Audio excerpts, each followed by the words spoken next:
causation. I want you to step out. Don't get nowhere near me. You're not gonna hurt me. I'm not gonna hurt you. Okay. Do you have your registration and proof? Do you have your registration and proof of insurance with you? Okay, greetings everybody. This is Cassandra-Floyd, also known as the Daughter of the Fates, founder of the Temple of Evolutionary Emergence. And as promised, I am here at 9:01 p.m. to do a live to cover a few things and to do some live readings. So I just got back from, some of you saw the little summer day house music in the park thing. I just got back from. I literally just got back. So we'll use these. Yeah.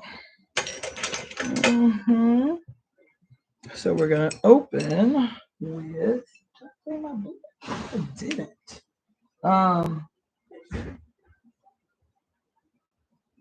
Yeah. So we're gonna open with the check out my earrings I made. Okay, I'm gonna open with the reading of the global conspiracy to right all wrongs. So let me open that.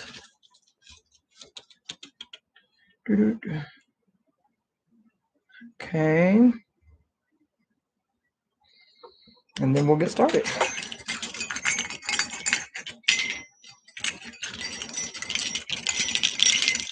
Cassandra, let's see. We are the breakers of curses, the casters of glorious conspiracies, and the creators of the new world. I, Cassandra-Floyd, am a divine instrument of my mother's divine will. As such, I am protected and guided by the sacred blood and water of my mother, Jacqueline Jeanette Cook's body that anointed my entry into this life. I am divine because she is divine. Mommy and I are one. I call all of our mothers to this moment. I call on they who govern everything, all time and every space in between, with 10,000 names. Today, it is Oya, Yamaya, Oshun, Iyami Aj, the divine architects of existence, usheresses of the new age. Mommy and I are one.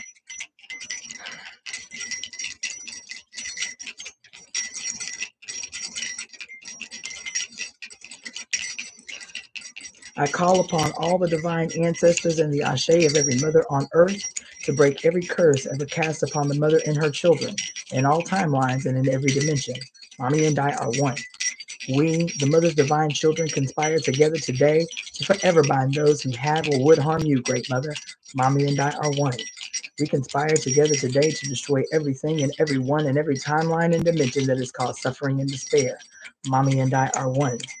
Today, we embody the sacred and divine power of our mothers. Today, we the tree, we the weavers, rewrite all time.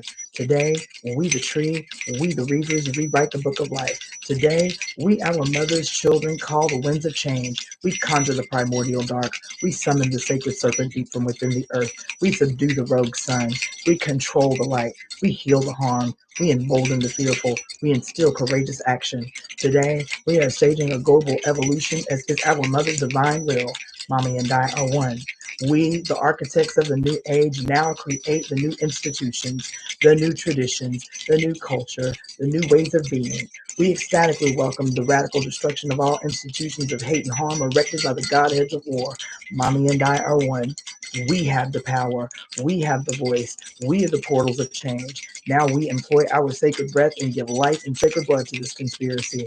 Mommy and I are one. We command, come the wind, come the storm.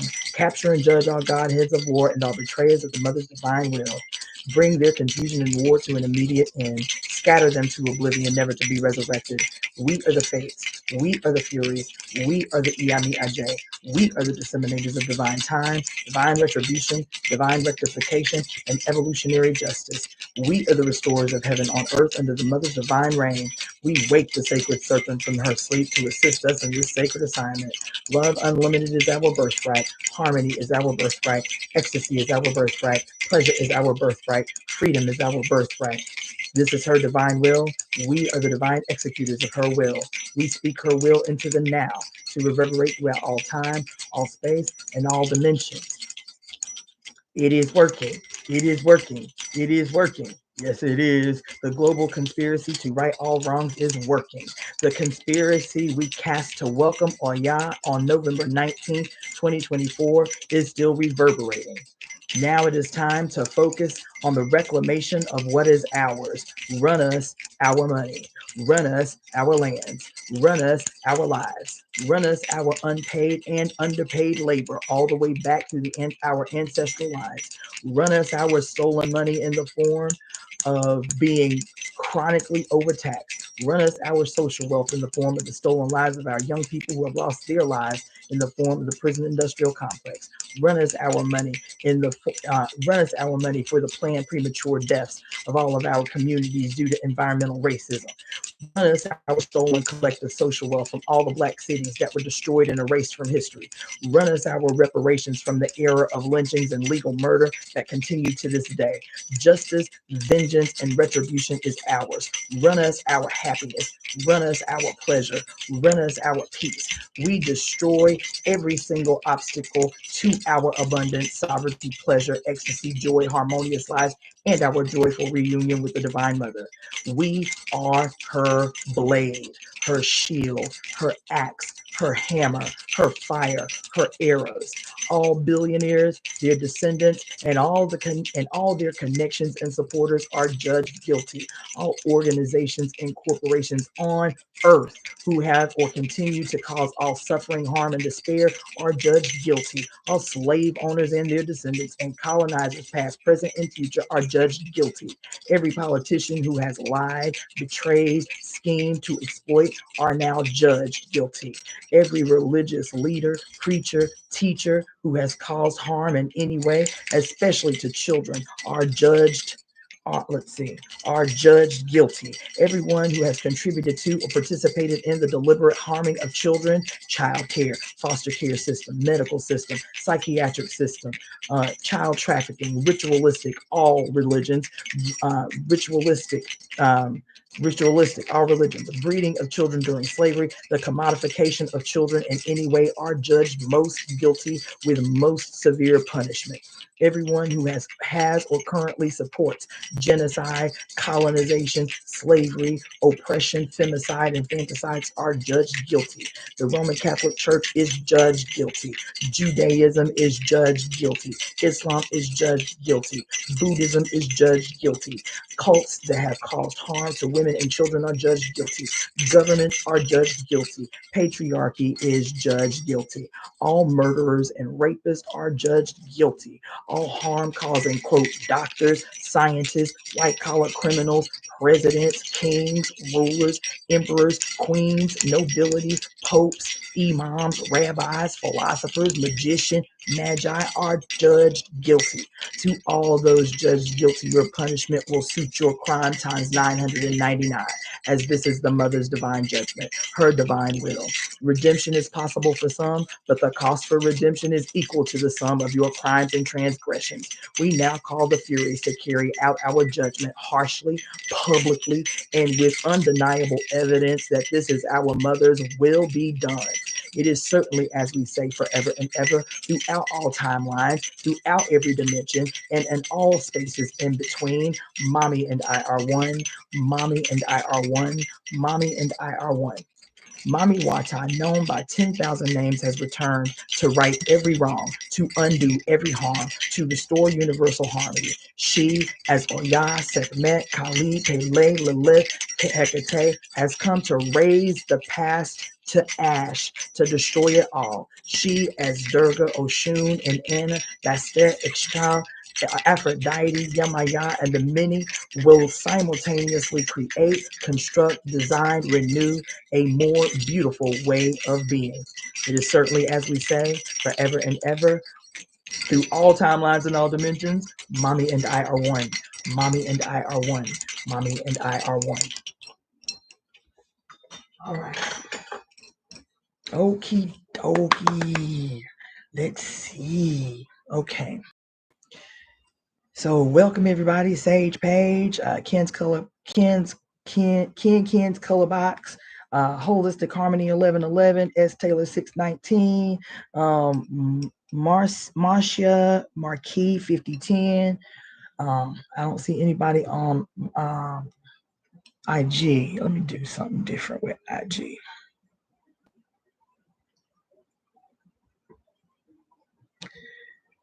In all timelines and in every dimension. In all timelines and in every dimension. Whoa, whoa, whoa, whoa. We, the Mothers Divine Children, conspire together today to forever bind those who have or would harm you, Great Mother. Say, ooh, ooh, ooh, ooh, ooh. Is that right? Yep.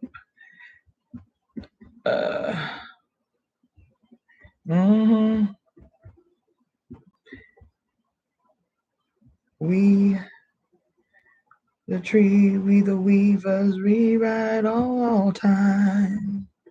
Today, we the tree, we the weavers, rewrite the book of life. Let's see. Okay. Ugh.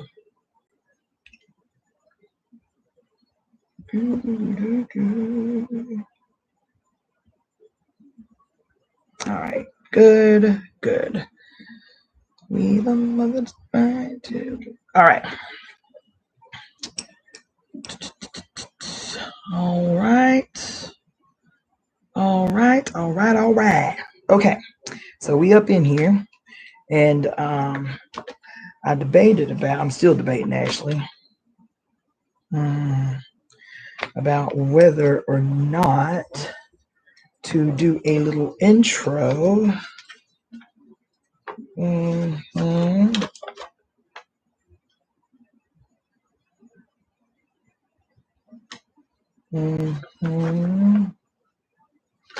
Yeah.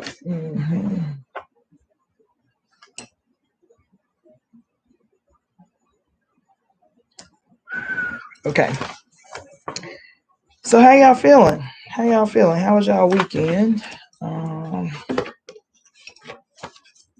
Were y'all progressive? Did y'all get anything done? Did you rest?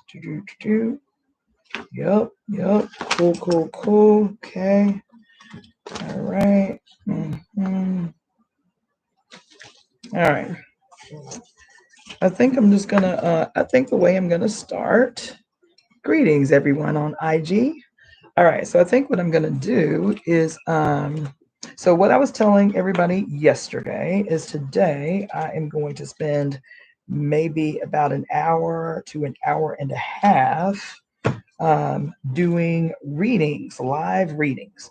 Okay, so I haven't done this in a long time, really. I don't know why I haven't done it in a long time, but I haven't done it in a long time. So today we're going to do live readings, and depending upon how I feel with each person, or you can choose for that matter, I'm open to that. So I will be pulling from only 2 oracles today. Either the Kali Oracle. I just got this maybe a little over a month ago, and I am obsessed. You feel me? So I can either pull, you can make the decision. I will either pull from the Kali Oracle.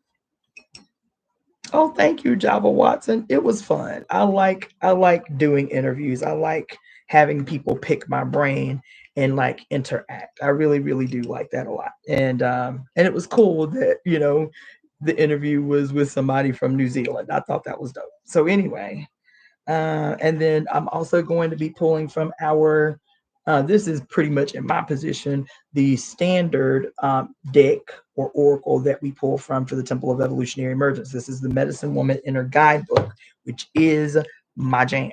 Okay, so you can choose from either the guidebook or the Kali Oracle. What we're going to do is I'm going to be doing basically live readings where you can pay $11.11 to ask the oracle one question. And you can ask up to 3 questions. It's $11.11 per question. Okay, $11.11 per question. Each person can ask up to 3 questions. And and I really like the live reading setup because, you know, even though a single person has this question, I find more and more and more these days that everybody is feeling quite similar. Everyone is experiencing something quite similar. And so everybody can benefit from your personal pull. Okay. Let's see. So let me take a minute to prep the scenario. I'm gonna light some healing herbs, you feel me? And yes, I'm gonna set, let's see. Yeah, I'm gonna set the stage for a minute, get my mind right, and then we're gonna go ahead and get started. And so if you are interested in having a 1-card pull, the it is $11.11 is the cost, and the ways that you can make that contribution. Again, my name is Cassandra-Floyd, also known as the Daughter of the Fates. I am the founder of the Temple of Evolutionary Emergence, which is a religious 501c3 located here in Los Angeles, California. Greetings, everybody on IG World. Greetings. Kumba Gateway, sister friend, she interviewed me several months back. For those of you who remember the sister who interviewed me from India. So greetings, sister. Everybody else, WHRC Social, SoCal, excuse me. Good to see you up on here, sis. We should reconnect soon. Let's see who else came up in the room. Java Watson, Africa Raised Me, Nina La Negra. Let's see, Marcia Marquise. Okay, everybody else up in the room. Cool. All right, cool. So let me light some healing herbs, set the stage really quick, and then we're gonna start pulling some cards. So what you're gonna do is you can use the temple email, which is evoemetemp@gmail.com. So I'm going to put that in the comment section on YouTube. That's evoemetemp@gmail.com. You can use that email to either make a contribution via Zelle or via PayPal. That's evoemetemp@gmail.com. You can also send a PayPal through, a Cashapp through $ Daughter of the Fates. That's FATES. Daughter of the Fates, FATES. So you can use $ Daughter of the Fates to send a Cash App, or you can use my name, Cassandra, CASSANDRA -Floyd, FLOYD, to send a Venmo. So this is how you can make the contribution. I will leave my notifications on so I can see them coming through. So you can either use Zelle, PayPal, Cash App, or Venmo to get me to pull a card for you, and then we will discuss your card publicly. And so I'll do, after I set the stage, is I will go ahead and read one card for the group on the strength, you feel me? And then you can go ahead and start formulating your questions. Okay.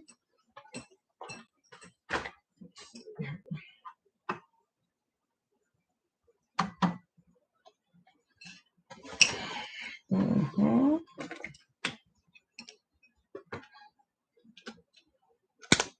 Wish I had some music. You know what? Let me see if this will work. Oh, I don't know though. I don't know if that works. Nope, of course not. Let's see. I'll sing to you guys. Won't you bow? Won't you bow, Risha? Ashe. Won't you bow, Risha? Mojuba, oh, Mojuba, Risha, Ashe, Mojuba, Risha, Mojuba, oh, Mojuba, Risha, Ashe, Mojuba, Risha, Mojuba, oh, Mojuba, Risha, Ashe, Mojuba, Risha, Iba, Risha, Iba, Yaegu, Ago, Mojuba, Iba, Risha, Iba, Yaegu, Ago, Mojuba, Iba, Risha, Iba, Yaegu, Ago, Mojuba, Ibarisha, Ibalago, Ago, Mojuba, Ibalago, Ibalago, Mojuba, Ibalago, Mojuba, Mojuba, O Modego, Ibalago, Ago Mojuba, Eleba Shumona, Ibalago, Mojuba. Ibalago, ago mojuba, omode ibalago, ago mojuba, eleba shuna. All right, that worked out.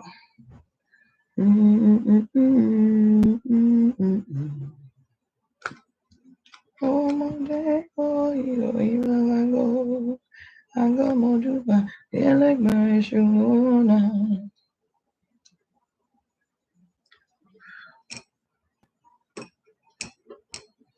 All right.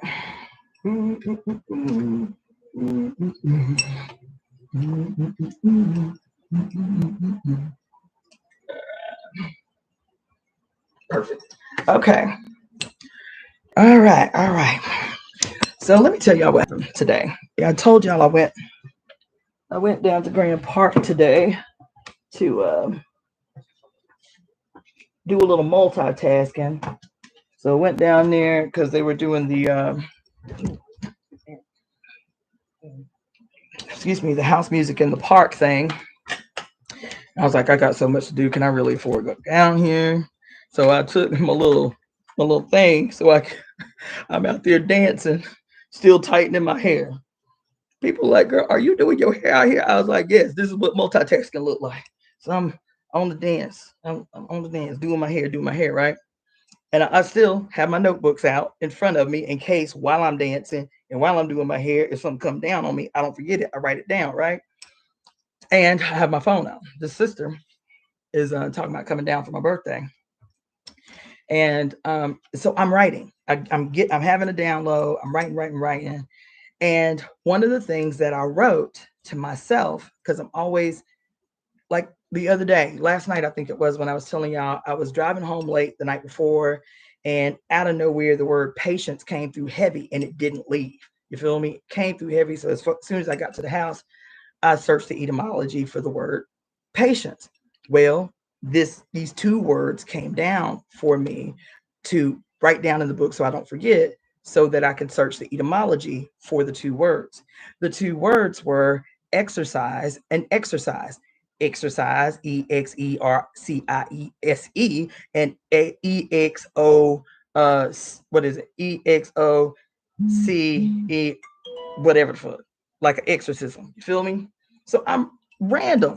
I don't know why it came to my. I do remember why it came to my head, because I hate exercising. I went for the first time in a very, very, very long time on a hike today, and it about it about smooth took me out, but I still felt great. You feel me? So I was like, how? And then we all dancing outside at this house party thing, and I'm like, damn, how can we change the culture, of becoming healthy without it being put forward as something that is this laborious thing that you have to quote have the discipline to do. Feel me? Because I talked to y'all about patience last night and about discipline last night, and why I always hated those words and never knew why until I started searching the etymology. So I'm sitting here watching all these people dancing, all these babies dancing, everybody just dancing, right? And I was like, how can our How can our need to become stronger, to become healthier, to become, you know, the best version of ourselves without that shit attached to it, like patience and endurance and perseverance and discipline and all of that shit, right? And so I was like, okay, the first thing I need to do is Google the etymology of exercise versus exercise, like an exorcism, right? Random, so random. Baby, let me tell you what had happened. As soon, not 2 seconds after I wrote those 2 words in my book to not forget, I get a text from the sister friend that I have been texting back and forth about her details to come down here for my birthday party. Out of nowhere, random as hell. We talking about whether she gonna take the bus or the train or the plane. And she was like, I feel like I might need you to perform an exorcism on me. I said, what the fuck? I said, wait a minute. I literally said that. I said, girl, if you do not get out of my fucking head. She's like, what? What'd I do? I said, why would you ask me something like that? She was like, I feel like when I come down there, I might need you to perform an exorcism on me. I said, what made you say that? Like, what the fuck? And I said, you won't believe what just fucking happened, bitch. So I take a picture of what I literally just wrote. It fucked me up so bad. I actually marked the date and the time that she sent me the text. When I tell you, I'm laughing about it because it's like that all the time. When I'm telling you that the mother is showing the fuck out, if we care to observe, that the mother is cutting the fuck up, if we care to observe, the mother is making her ambitions known if we stop long enough to listen and bear witness. But if you, and I say this all the time to you, I talk to y'all all the time about this. If you do not stop to pay attention to the seemingly mundane, you understand? To the small, to the minuscule, to the details. If you do not stop to pay attention, you will miss the majesty of the moment. You will miss the communication. You will miss what she is trying to teach you. And I'm telling you, she is cutting the fuck up these days. she that shit smooth took me out to so random, so minuscule, so seemingly small, so random. I'm just sitting there dancing, got my hands in my hair, doing my hair. I'm thinking, oh, let me not forget that. That's a note I need to take. She's like, okay, bitch, I'm gonna take the bus. It's gonna be late. Whatever. Detail. And then in the middle of it, as soon as I wrote these fucking words in my book tonight, she said, bitch, I think I might need you to perform an exorcism on me. Now, first of all, y'all ain't never heard me talk about performing no exorcism on nobody. So it is not like even something that I promote regularly, you feel me, as some service that I offer in the myriad of services that I offer. So when I say random, I mean motherfucking random. You feel me? And the mother was like, I'm seizing every opportunity to get you motherfuckers' attention. But you can't see and you can't hear if you are not paying attention and if you continually refuse to see the majesty in the moment, the magnitude of the seemingly minuscule and minute. Do you understand? I had to share that with y'all because I was up in here like, well, come on in the room, mother. It's apparent that you have some shit to say. It's apparent that you got some shit to say. Okay. Anyway, I thought I should share that with y'all because, again, I know that I'm trying to teach you guys something. I'm always trying to teach y'all something. And I'm telling you, honey, let me tell you. Let me tell you.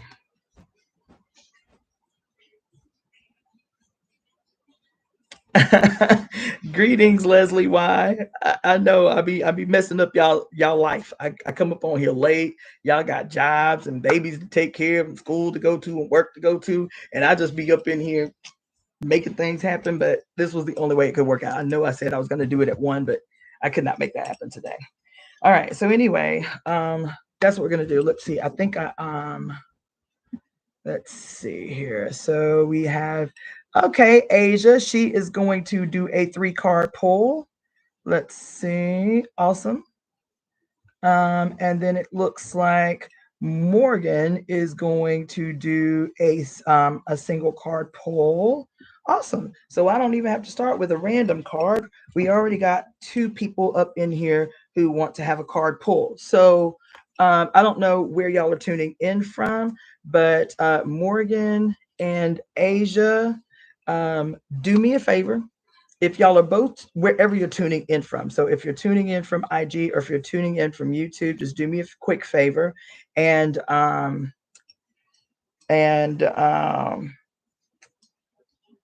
Asia, let's see, Morgan, since you're only doing one pull, one card, you ask your first question and tell me which oracle you want me to use.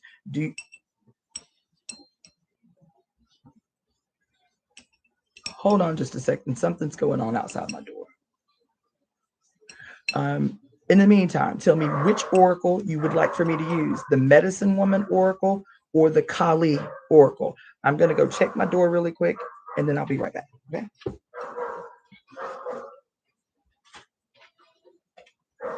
Good job, baby.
All right. That was weird, but okay. All right, let's see here. All right, Zuhara is in the house. Let's see. Okay. Peace. Tia, I see you up in here. Christy Michelle, I see you up in here. Nisi, I see you up in here. Free Game Touch, see you up in here. Greetings, everybody that's walked in the room. Ancient Mamas, see you up in here. Beverly Duke. Okay, cool. Okay, so we have 2 people that have paid to pull. Okay, cool. I see Morgan. All right, cool. So Morgan, okay, wants me to read from the Medical Oracle. And she says, I am a single mother, and I'm wondering if it's in the Divine Mama's will to move to Florida, and what medicine that serves for my daughter and I. All right.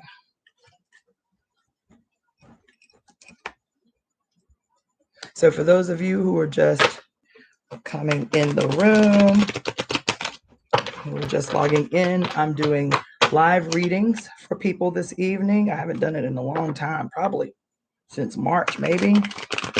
But I felt so moved today. So if you want me to pull a card for you, it's an 1111 donation. And you can make that using the email address evoemetemp@gmail.com. That's for Zelle and for PayPal. For Cashapp, it is $ Daughter of the Fates, FATES, Daughter of the Fates.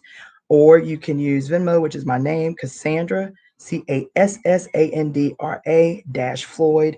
And then I will pull a card for you. You can get up to 3 cards pulled for you. That's 1111 per card, and that's up to 3 cards. All right. So right now we're going to pull a card for Morgan. And I'm going to share the card on the screen so everyone can see it, and then we'll talk about the card. So I'll show that on IG first, It is called the Apprentice of the Pipes. So just take a look at all what's going on in the image. Apprentice of the Pipes. Apprentice of the Pipes.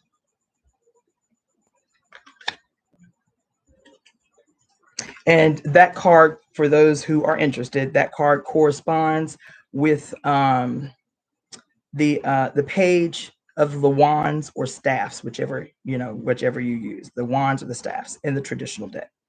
Okay. Mm-hmm. Yep. So I'll leave that there, and I'll show that to you again if you need to. But the name of the card is Channeling the Light. Channeling the Light. Mm-hmm. So each card comes with a prayer. Typically, when I read people, I will read the prayer for them, and then we'll talk about the card, the lesson of the card. Okay, let's see. Okay, I can't. Okay, with Asia, I can't check because I'm streaming from my phone as well, so I can't check the messages with the payment. All I can see is the notification that a payment came through with your name on it. So if you could take and type your questions into the comment section, please, for me. Okay. All right. Okay, so the prayer for this card. I open now to the message that comes from within.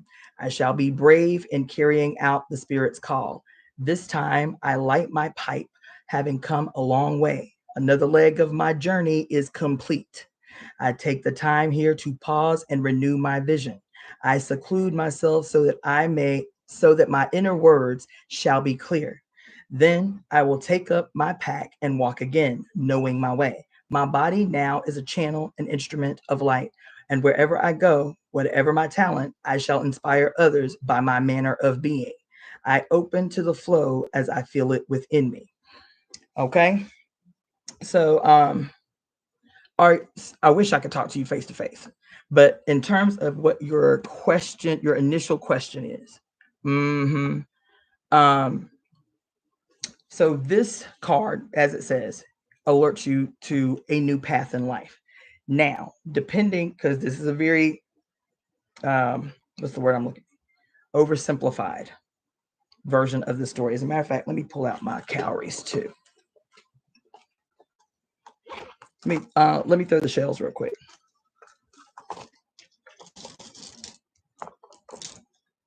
All right.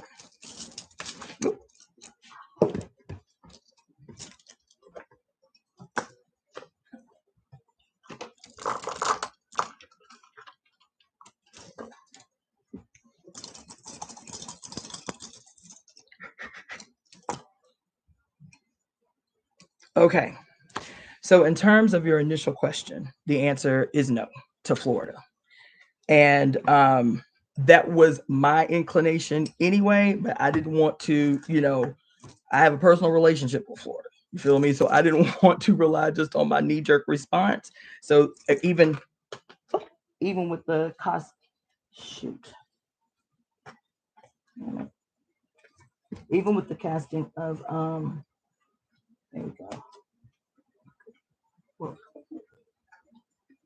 Even with the casting of Dafa, the answer was an emphatic no. Okay. Now to go on into this card obviously is a very upbeat card, right? If you look on her chest, right, you see the eagle on her chest.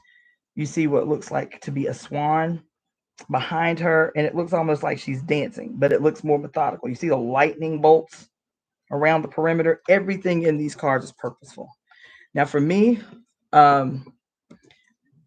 my initial response when I read your question, I'm getting goosebumps right now, even as I'm telling you this, was automatic, emphatic no. I don't know anything about you. I don't know where you're moving from or why Florida is the option that you have chosen in terms of a place to move for your next stage in life. But on a more practical note, Florida is a beautiful state aesthetically, but that's it. It is economically, it is an extremely difficult state to live if you are not independently wealthy. It is there is no come up in Florida economically. And of all the states that I've ever lived in, Florida is the most perpetually racist state I've ever lived in. It is racist. It is misogynistic. It is dangerous. I lived there for 15 years, and from the day that I moved there to the day I left, it's all I cared about was getting out of there. So that's why I said, before I answer the question, let me throw the shells real quick and make sure I'm not telling you what I want to tell you just because of my personal experience. I've never heard anybody have an experience other than that. Right. And so it is a difficult state to live, especially if you are a person that is a spiritual person in a deeper way. Right. That's the first thing. I don't know if that's the only option that you have, what the situation is, in terms of like what it is that is calling you to move, first of all. Second, now, the one thing that I can say about Florida is that there is an extremely thriving spiritual community, but you have to seek them out. And so I will say that. And if you want to have a longer session, then you can email me and I can tell you how you can do that, whether it's like 30 minutes or an hour reading. Because your particulars will make a difference. In terms of the overall energy for this card, the pipes, okay, let's see here. Let me just check these modifications. Okay. Okay, cool. All right, Java Watson, I see you. Okay. So Asia, Sister Asia is up next, and then Java Watson, I got you. So in terms of the overall energy for this card, because it's a great card, the suit of the pipes in general is against synonymous with the suit of the wands or the staffs in the traditional deck. And so what is the wand or the staff about? It's about a myriad of things, but overall, the wand, the staff is about direction, but it is also about directing power. These are instruments through which you direct your power. The power is not in the instrument, right? I don't have my wand with me, but the power is not in the instrument. The power is in your flesh. You are the wand. You are the staff. You are the pipe. This particular deck always, this is the only card I think in the whole suit that does not show either a smoking pipe or a playing pipe, right? But that is the energy of this suit, is either the smoking pipe or the playing pipe, both of which is talking about how we direct the energy that is housed in our own flesh. Our flesh is the metaphor. What the wand becomes, what the staff becomes, what the wand or the staff or the pipe becomes is an external physical manifestation of our own power potentiality. For example, the playing pipe. And what is some of the power? We just talked the other day about why we talk about why we conspire, right? How we to the conspire means to breathe together to ensure a certain outcome, right?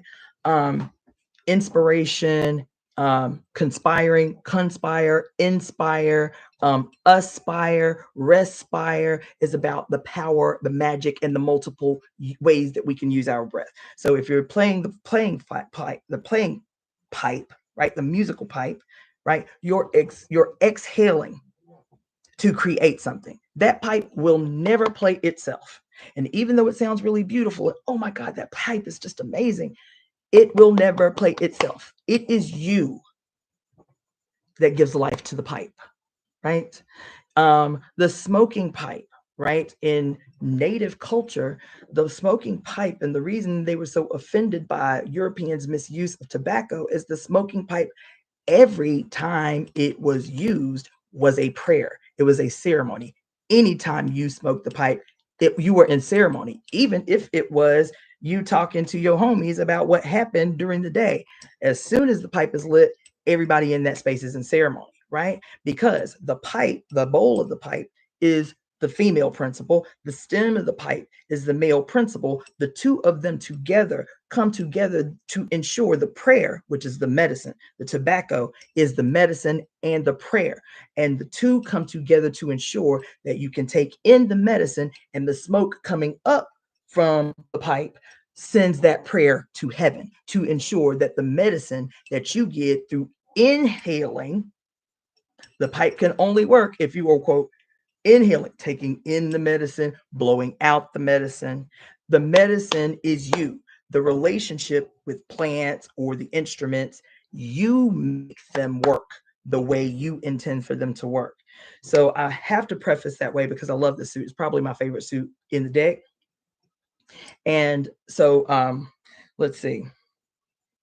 I don't know what kind of work that you do.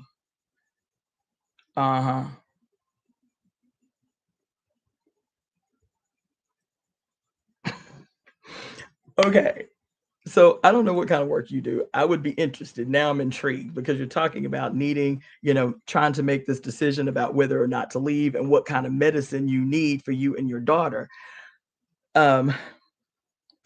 Because this card is also talking about this new stage in your life may require you to develop, to use new instruments. So I don't know what your method of work is. What is it that you use or do to help consolidate the way that you live? But this particular card is calling on you to consider the fact that, and I'm gonna tell you, this card showing her dancing, right? This card is talking about the instruments that you may need to use in this future that you're transitioning into, because it's inevitable. The decision that you have to make, even if you stay where you are or consider someplace else, whatever you do, this is going to radically change your future. And you may need to consider that the instruments, the skills that you have right now, the things that you are well known for doing right now, you may need to consider, even if it's slow motion, changing the focus of those instruments and that work for you to prosper in a better way than you have in the past. It's exciting because this card is saying that passion should lead whatever instruments that you're using. Because in this deck, the pipe is always a metaphor for your creative energy, your sexual energy, your creative energy, your artistic energy. The pipe, the smoking pipe, the playing pipe, the wand, the staff, the wand, the staff. Guess what else they're all a metaphor? All four. Guess what they're all a metaphor for? Because when we talk about your creative, sexual, artistic energy, we're talking about your spine. Each one of those instruments is an absolute metaphor for your spine. It is a metaphor for that energy that climbs up and down your spine to help you do what you need to do in the world. I hope that's helpful and clear. But I'm telling you, I keep getting buzzing. First of all, unless it's something extraordinary, Florida is not it. Florida is not it. There's not a scenario for a single person that I can imagine. Hell, even the wealthy. There's not a scenario where I can imagine saying, okay, even if you're wealthy, okay, yeah, maybe Florida will be it for you. There's not a scenario I can imagine where I would say, yes, go to Florida. There's just not. And the climate, the political climate in Florida is increasingly getting worse. It's just not a place. It's just not a place that I would say, yes, that sound like the lick. That sound like the thing to do. Hopefully that's helpful. So I'm going to go on and I will go ahead and reiterate. My email address is evoemetemp@gmail.com. So if you're trying to get a longer reading or deeper reading, just email me at that email address and then just put divination in the subject header. Okay, so let's see. Hi. Let's see. Hi, I'm Asia. Okay. Okay, Asia says, and she wanted to have 3 cards pulled for her. Do you want me to pull from the Kali Oracle or the Medicine Woman Oracle?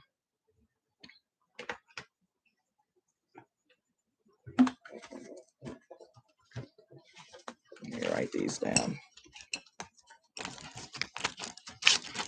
As a matter of fact, let's do it like this.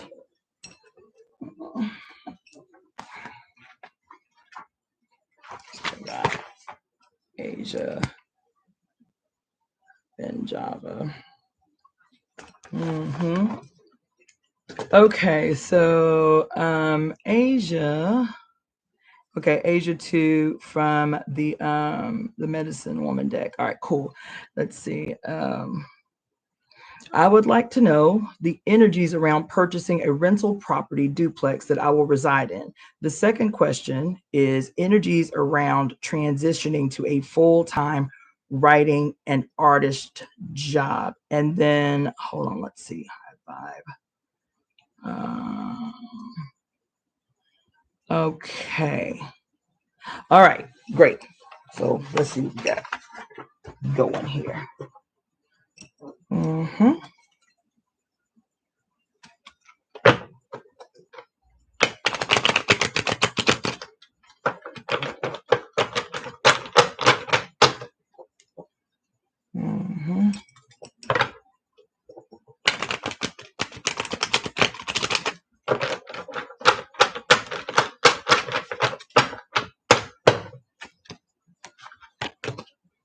Nice.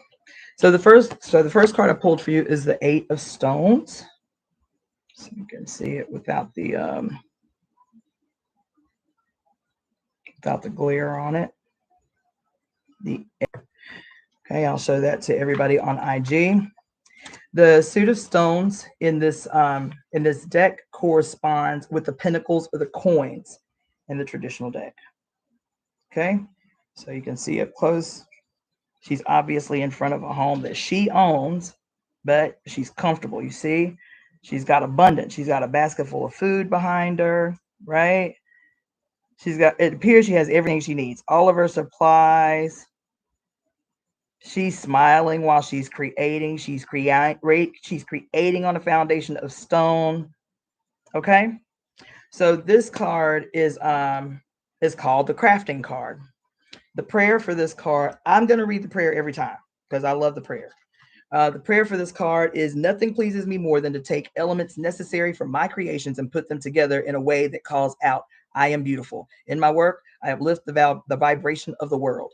Many are pleased and find my goods useful. I make things of quality. I make things that are strong. I make things fine enough to be loved a lifetime and cherished by all who are privileged to hold them. With the Creator, I work as a quality craftsperson. I honor my Mother Earth in all that I do. The lesson for this card is pretty short. I'll read it to you too. You are entering a period of refining your craft. To some, it is not it's not as exciting as the ups and downs of the start or completion. It is the day-to-day routine of pursuing spiritual qualities and making them visible in your work. The true artisan continues to take her craft to higher dimensions of quality and beauty. Your higher self-expression must be your guiding force. Practice makes perfect. Continue your present work, improving day by day. Your perseverance will take you to excellence. So in terms of your questions in this suit is about sturdy foundations. And I love this card for that, because with the pentacles and the coins, it's about your wealth. It's about your material wealth, right? What you already have. Included in that, by the way, at least from my perspective, the way I teach, the way I practice, is your material wealth isn't just what you have in your checking account, your home, your house, whatever. It is also your human resources. Every relationship that you nourish is a part of your material wealth. It is your sweat equity. It's your human equity. So consider that, right? The other thing is this card, again, is about she has everything that she needs. This is why she can peacefully enjoy those things that she loves to do. So in terms of your question about a rental property or duplex, I think it's always a good investment. If you have the opportunity to purchase a home, to purchase land, to solidify yourself and to gain equity, this card is about that sturdy, solid material foundation. That's the base energy for this card. That to have that sturdy, solid economic foundation frees you up. Every time you solidify, you galvanize material wealth, sturdy material wealth that will constantly grow you more wealth. It frees you up. Every investment that you make, every purchase that you make that is always going to grow your wealth frees you up. The more abundance you have, the more freed up you have. So here, she looks confident.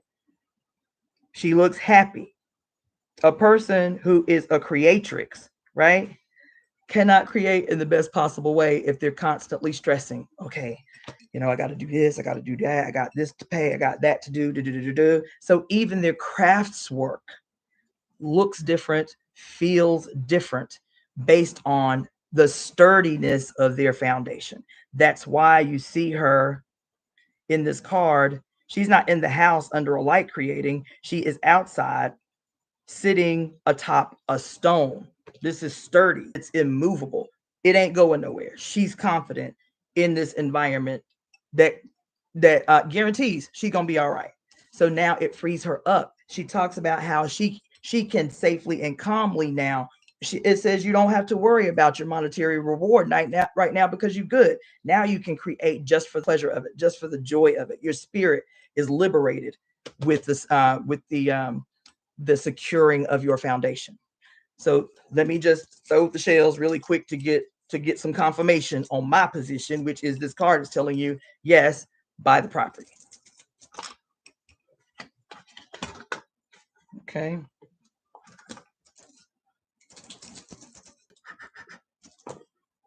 All right.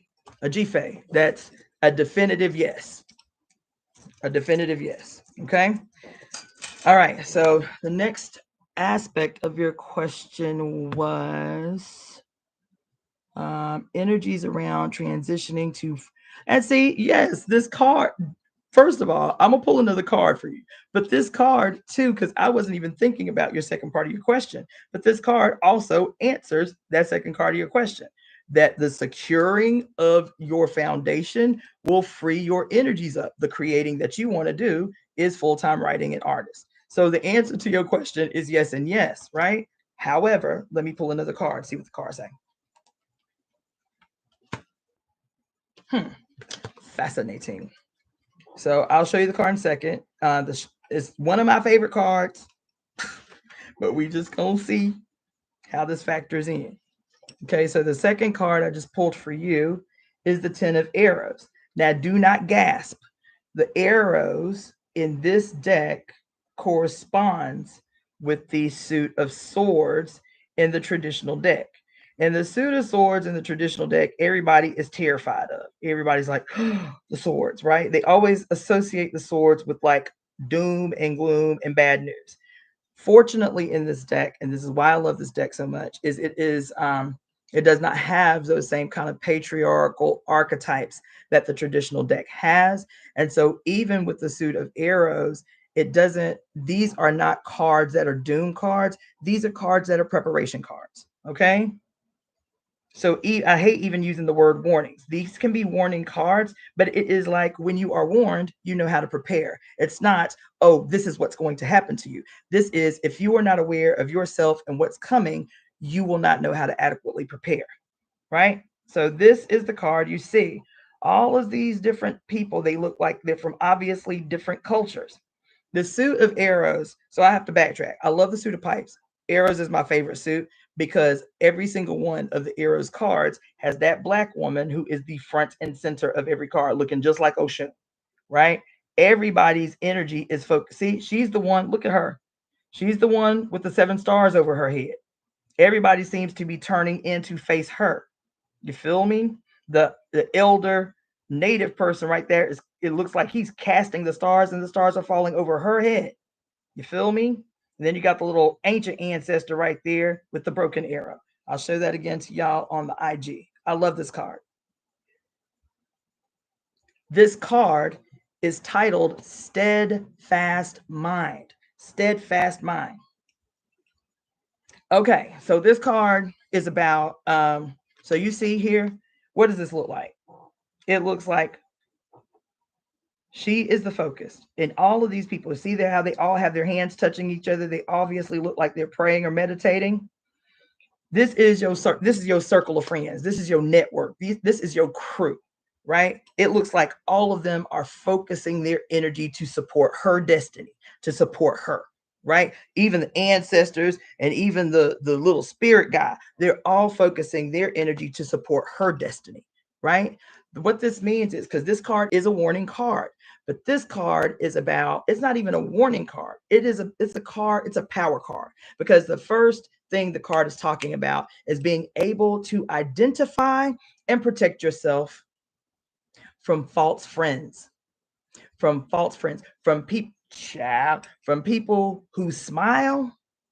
What am I always talking about? That nasty nice that people do, right? Especially do the nasty nice. They're like, but the whole while they plotting and scheming, or they, even if they ain't plotting and scheming, the whole while, even though this my friend, oh hey, but the whole while, even in their mind, they're like, oh, I can't. Why she thinks she everything? Why she thinks she cute, right? That kind of thing. This card is saying that you're entering into a new phase, and so to be mindful that everybody that smiles is not friend. Everybody that presents as friend is not friend. And if you do what you are supposed to do, your circle will protect you. Your circle will protect you. Your circle will shield you. They all have their hands together, as if they would be, if they were standing up, they would be around her, like, okay, ain't nobody coming up in here that don't mean her no good. You feel me? It also says, I don't know what the nature of your work is, but the reason that this card talks about false friends is because so for example, I'll use this as a metaphor. I know that in families, if one person comes up, okay, like if a person buys their first house, we'll use that as an example since that's your question, buys your first house, right? And you're so excited. You're like, yes, I did that. I finally got to this place where I can buy my first house or whatever. And you know the ones in your family that'll be like, oh, that's nice. That's nice. That's real nice that you did that, right? You can, like, they won't even try to hide their like envy or their frustration or they may be feeling pressed about their own life. And so when you glow up, they feel judged, not by you. Your glow up shines the light on what they feel like are their weaknesses, their failures. You feel me? And so this card warns that there will, whatever it is, it may be you buying the house, it may be you having it may be you having the audacity. Because I'm gonna tell you this too. We also know those people that when we attempt to do something radical and we're certain about it, it doesn't have to make sense to others, but others feel entitled for it to make sense to them. You see? I love my mama. But when I made the decision to go to medical school, she was like, what? What do you mean you're going to medical school?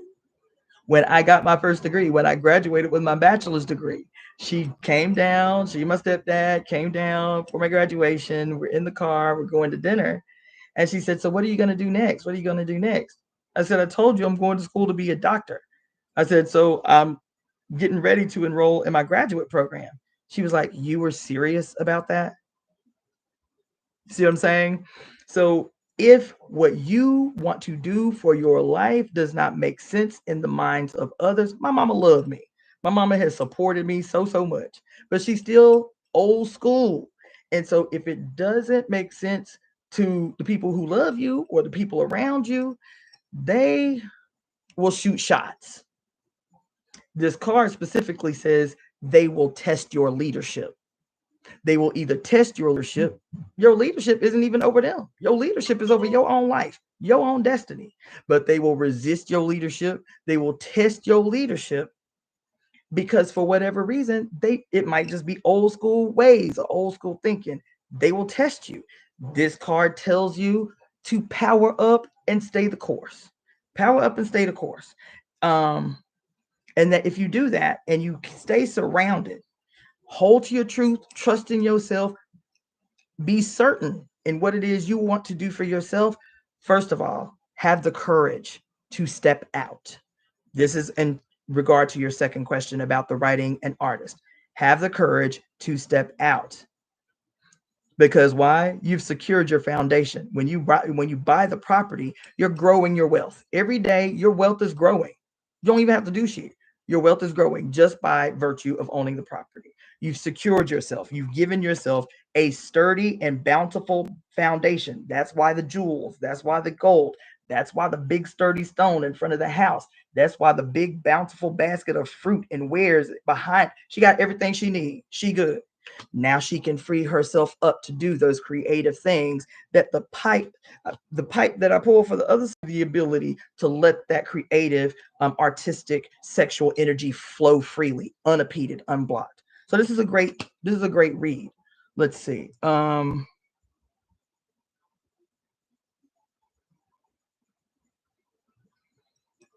Oh, I'm just seeing, Morgan, you had a second part to that. The only option right now is to live with your mother. Okay. Let's see. QB, I see you. You sent a Zelle. So let me check that.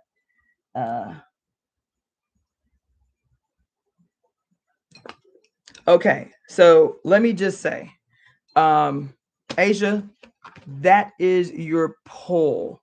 Let's see. Leslie, I see you too.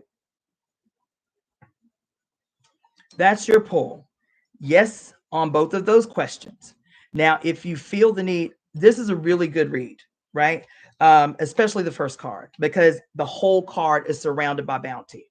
And the number 8, numerologically, is the infinity symbol. It is a loop, and the what's the loop in? The loop of abundance, because the stones represent abundance or material wealth. So 8 is a really great card to make an economic decision for yourself that will ensure you have the ability to do the things that you want to try to do or do full time or lean into without having to worry about the bare necessities. The 10 of Arrows is not a bad card. It's a great card. It talks about you having the destiny. You see yourself as the little Oshun with the 7 stars illuminated over her head, and you having the support of all of those around you who believe in you. You don't have to worry about your naysayers. You don't have to worry about those who are going to try your stilo, who are going to try to resist your leadership. The leadership is about you. Everything that you do is going to benefit the whole. That's why these people around her are certain. They were like, yeah, we're going to support her. We're going to pray for her. We're going to surround her, because her destiny is certain. We can see it as clearly as she can see it. And so we trust her, because everything she does for herself is going to benefit the whole. So yes, for those 2 cards. For Morgan, for that second edition. So my personal position is this, is since you do not have a choice in terms of securing your life for your next phase, and you have to move in with your mother, if it is something that you want to do, because that's the other thing. Sometimes do things out of urgency and not out of desire. So again, I would encourage you to book a session, even if it's just a 30-minute session to follow up. But first of all, determine, is this the only option that I have realistically, or am I moving from a place of urgency? Because when you move from a place of urgency, I'm telling you, it limits your ability to see other options. It happens to even me. It happens to me all the time when I feel like, oh, I got to, oh. And then somebody will be like, but oh, all you have to do is this. I'm like, why did I not think of that obvious thing? Because I was stressing, because I was moving from a place of urgency as opposed to a place of, okay, I'm going to relax, I'm going to chill, and I'm going to look clearly to weigh my true options. Or is this my default position of urgency? Do I have other options? So that's the other question that I would tell you to challenge yourself to. If you want to move in, if it's a want that you have to move in with your mother, then fine, move in with your mother, but be aware of the dynamics of where you are living. Google search the area, the city, do a search for like the demographics and the economic dynamics of the area that you are living in, so to ensure that you are not moving in a state of urgency from one crisis to another crisis. If you move, it should allow you the ability to go up a level.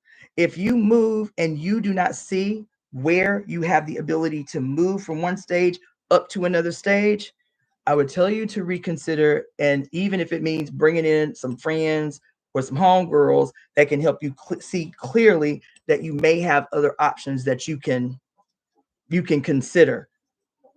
Fresh eyes always makes it so that urgency does not cloud your ability to see clearly what is going to help you level up. But if you are going to stay stagnant in moving back home, or if you are going to go backwards in moving back home, maybe take Spirit's advice and consider something else. There's always another way. And if you are not passionate about moving home, if it was not your choice because you want to move home, write out your list of pros and cons. Don't rely on your emotions. Write out the list of pros, write out the list of cons. And be honest to the list. If your pros outweigh your cons in terms of your decision moving home, then move home. If your cons list, being honest with yourself, if your cons list outweighs your pros list, there is another way being presented to you that you have not yet seen or considered. I'm so glad I started this live by talking to you guys about seeing the majesty in the mundane, that we miss the message because we cannot see the very small details that we think are small, but are actually huge. So pay attention, because there is something right on the precipice for you, but you cannot see it because you're in a state of urgency. That's the direction that I would give you. That's the direction I would give anybody. If you have a decision that's hard to make, the first thing you do, without thinking about it, just being honest with yourself, write a pros list, write a cons list. Is this going to help me save money? Am I going to have a good job there? Whatever. Cons list. Me and my mother haven't really gotten along that well. Right? Cons list. If your pros list outweighs your cons list, do not betray yourself. Say, okay, these are the pros, it outweighs the cons, I'm gonna move home. If your cons list outweighs your pros list, do not try to reason your way out of the decision that your list has made for you. Because I'm telling you, if you try to reason yourself away from your intuition, which is your cons list and your pros list, consider that it is the patriarch trying to sabotage your life. I'm just trying to tell you. Now take this from a motherfucker who'd have made a gang of ill-informed decisions. Okay, so that's all I got to say about that. All right. Okay, so Java Watson is next.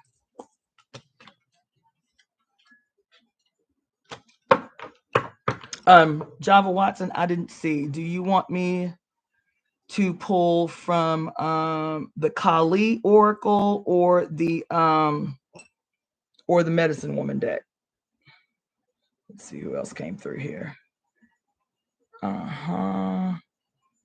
Okay, Beverly, I see you. Leslie, I see you. All right.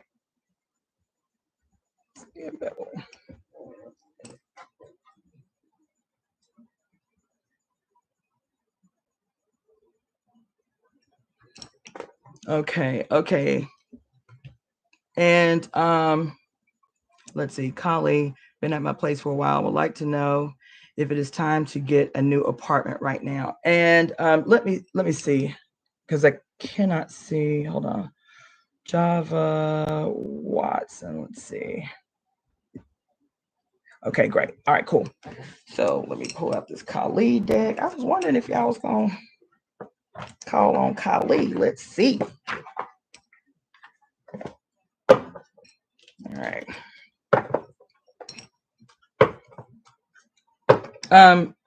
Java Watson, do you mind telling me what city you're in?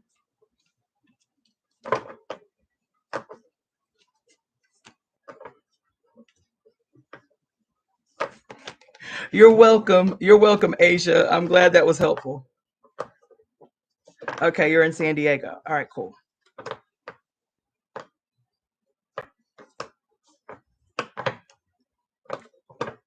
And are you trying to stay in San Diego, or are you considering moving out of the city?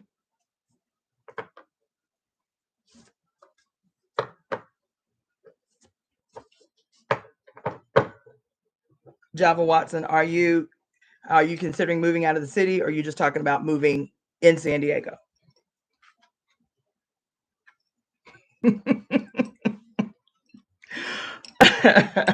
Well, I would just tell you, I would be inclined, before I even pull your card, I'd be inclined to tell you to move your ass to LA so we can go ahead and make this shit pop. I'm just saying.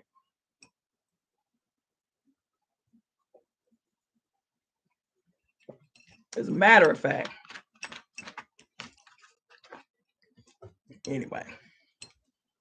All right. Ooh. All right. Okay, this is Trauma Nagmo from the Kali deck. I'm gonna show you the card in a sec. Now, this card I have to read to you guys because you know it's a new deck for me, so I haven't gotten it down as a an intuitive read. So we just relying on me as the oracle pulling the card that is for you. Okay, I love it. I love it.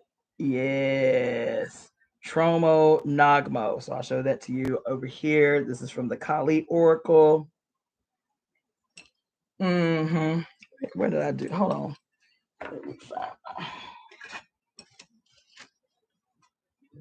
All right. Oh, let me put my eyes on Chad. You know what? And let me do this too.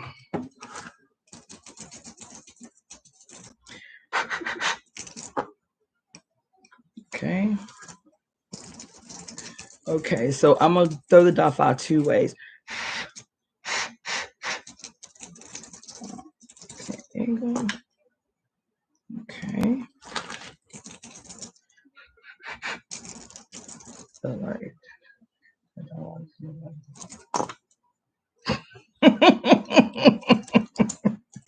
Okay, let's see what the card says before I tell you what dot file say. Okay. All right. So let's see. I'm not going to read the whole card just because this deck is pretty hard. Is pretty dense. I don't know. Maybe I need to read the card, child. Damn, I need to read the card. All right.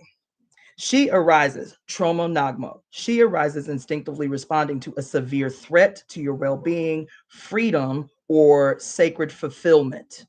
Okay. Her fierce form causes the impure to tremble and the pure of heart to move close. Oh, she is ferocious in her wrath against injustice, dispense with thoughts of vengeance, pray for mercy for all beings, especially those trapped in patterns of consciousness harmful toward themselves or others.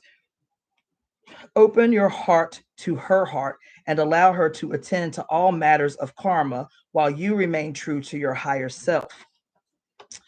Kali is so responsive to those in need of her that she will manifest in unlimited forms to provide the necessary protections. Her fiercest forms manifest to support us in confronting powerful darkness within ourselves, others, or our world.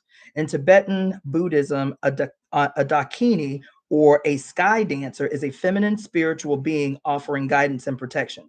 The Daikini, known as Tromo Nagmo and also as Krodakali, is a fiercely protective divine feminine being upon whom we can meditate. As we place our focus upon her, we enter into her being for sanctuary. Her appearance is meant to be repelling for a spiritual purpose, not to keep us away from her. So allow any fear or aversion that rises as you contemplate her to rise and then fall away.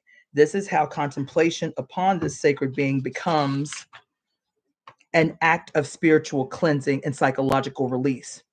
As the aversion dissipates, what the damn. Oh my God. Listen, y'all. Oh my God. Damn. Oh my God.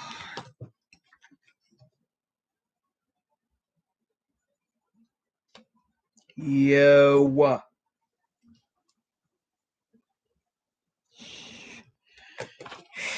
Listen. It says, as the aversion dissipates, our sanctuary with her is activated from a pure, trusting heart, deflecting unwanted negative energies and psychic contaminants. Tromo Nagmo is our black, wrathful mother of tantric wisdom. Let me tell y'all, this card is trying to give y'all a word tonight. Okay? Yeah. Dog it. Yeah. Listen.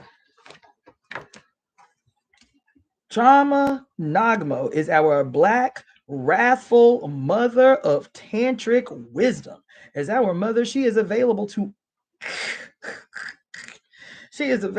all hearts who seek her protection, teachings, and God damn, teachings and assistance. She is a fiercer form of the already fierce Vajra Yogini from the Tibetan spiritual tradition. As such, she takes spiritual protection to the highest level yet.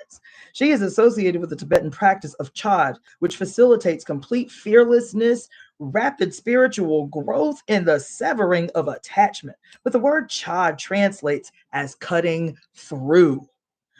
Trauma Nagmo's presence in a reading indicates that you will outgrow any issue, even those so persistent as to last for a very long time or that appear to be beyond your capacity to overcome. Whew. This confronting, powerful obstacle may be an attachment, stuck pattern, or unhealthy misuse of energy. It may be a set of circumstances you have created or that another has imposed upon you. It may relate to this or other lifetimes. Whatever the cause for it to end, as you move close to her presence in your heart, you will be able to cut through the mental and emotional clinging to a particular outcome or interpretation so the situation unravels rapidly, allowing for swift progress on your soul path. If you have felt as though the way forward in any matter of concern has been barred, her spiritual intervention to clear it is imminent. Oh, no obstacle can withstand her will. No suffering can continue in her presence. Her ways are exceptional and expedient, precise and effective. Liberation and enlightened empowerment are always the results of her activity. An expanded capacity to accomplish your sacred work is indicated, and it shall bring far reaching benefits for all. Give up your notions of how things should be and seek sanctuary in the wild, wrathful wisdom unfolding. It may seem to be a chaotic, bumpy ride at times, but there is a loving intelligence guiding the process, and you are always safe. You may not understand her wisdom and method, but you can trust in what is happening, especially the things breaking apart or arising anew. Any pain you may be experiencing now is so much less than what would have taken root if certain circumstances were allowed to continue. When a boundary needs to be set, it is not time to play nice, nor to pacify people or circumstances attempting to exploit your good nature. Listen, Asia, those two cards I pulled for you, take this one personal. Asia, take this one personal for you. Okay? Listen. When a boundary needs to be set, it is not time to play nice, nor to pacify people or circumstances attempting to exploit your good nature. Tromo Nagmo shall not stand for such disrespect, and trying to keep the peace by cultivating behaviors that are not self-honoring will always backfire. Oh my God. Authenticity with compassionate detachment is the only way forward now. Trust in her more than you trust in your doubts or fears. She has the power to bring about what needs to occur.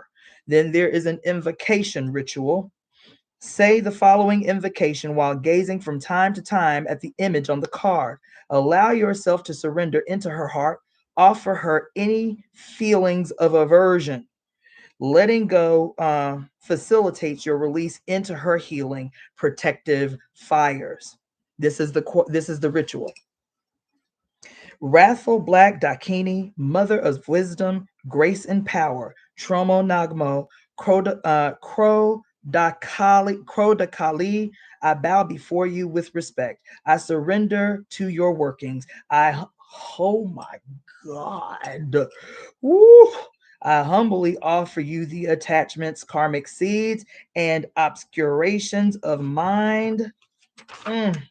Of mind and body, so that transformation and liberation may occur for the spiritual benefit of all beings. All defilements submit to your liberating presence. Ja Ma Kroda Kali. Woo! This is the last thing. Allow yourself to imagine, intend, visualize, or feel invisible shackles falling away from your soul, your body, and your mind. You may even psychically sense or hear them as they hit the ground with a clunk before melting into her powerful cleansing fires that arise to consume them. Even if you cannot sense such a thing, trust that it is happening. Notice how you feel, perhaps clearer, freer, more able to breathe, and expand more naturally and easily as constraints are released. You may feel different and not yet comfortable in the difference. That is okay too. Gaze again at the image on the card, place your hand on your heart, and then lightly touch the same hand to the card as a symbol of gratitude and acknowledgement of the Divine Mother's presence in your life. Finish with your hands in prayer and bowing your head.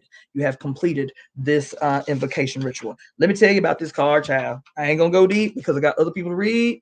You, woo, listen. I'm gonna say something that might be controversial.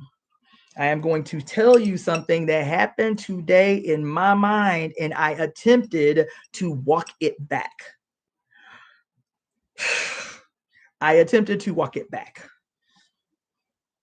I'm always talking about what must be done. Let me show you this card again. Let me show you this card. Look at her face. Look at the skulls. Look at the rage. Look at the determination. Look at the fierceness. Look at the ferociousness. Look at the nagas on her head. You feel me? Yes. See? Look. Ferocious. Yes. And even in this presentation, she is still my Kali. She is still the great creator of all that is, all that was, and all that ever will be. She is still my Kali, right? And let me tell you something. This way that we still see and we still communicate spirituality and the goddess and the mother and all of these spiritual concepts, we still communicate in a way that denotes that these things are still outside us. There's still, even the way this card reads, I love the way this card reads, but it still denotes that she is something outside us. Okay? She still speaks as if she is something outside us. And I love the fact that she talks about very early, because of the fierceness of her presentation, right? Because, let's see,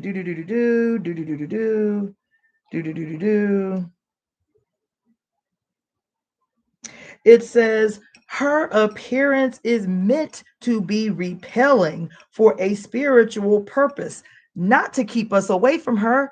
Listen, her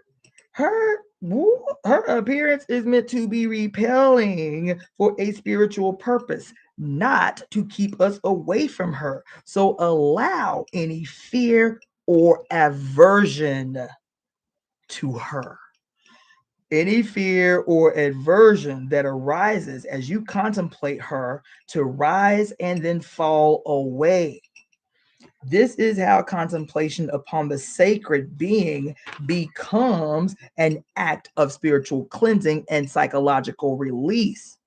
As the aversion dissipates, our sanctuary with her is activated from a pure, trusting heart, defying unwanted negative energies and psychic contaminants. Listen, trauma, Nagmo is our black, wrathful mother of tantric wisdom. Listen.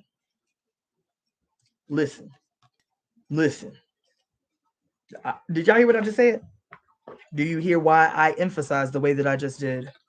Because I am always the thought that I had today that I attempted to walk myself out of, to walk myself back from. I'm going to continue to cockily say it.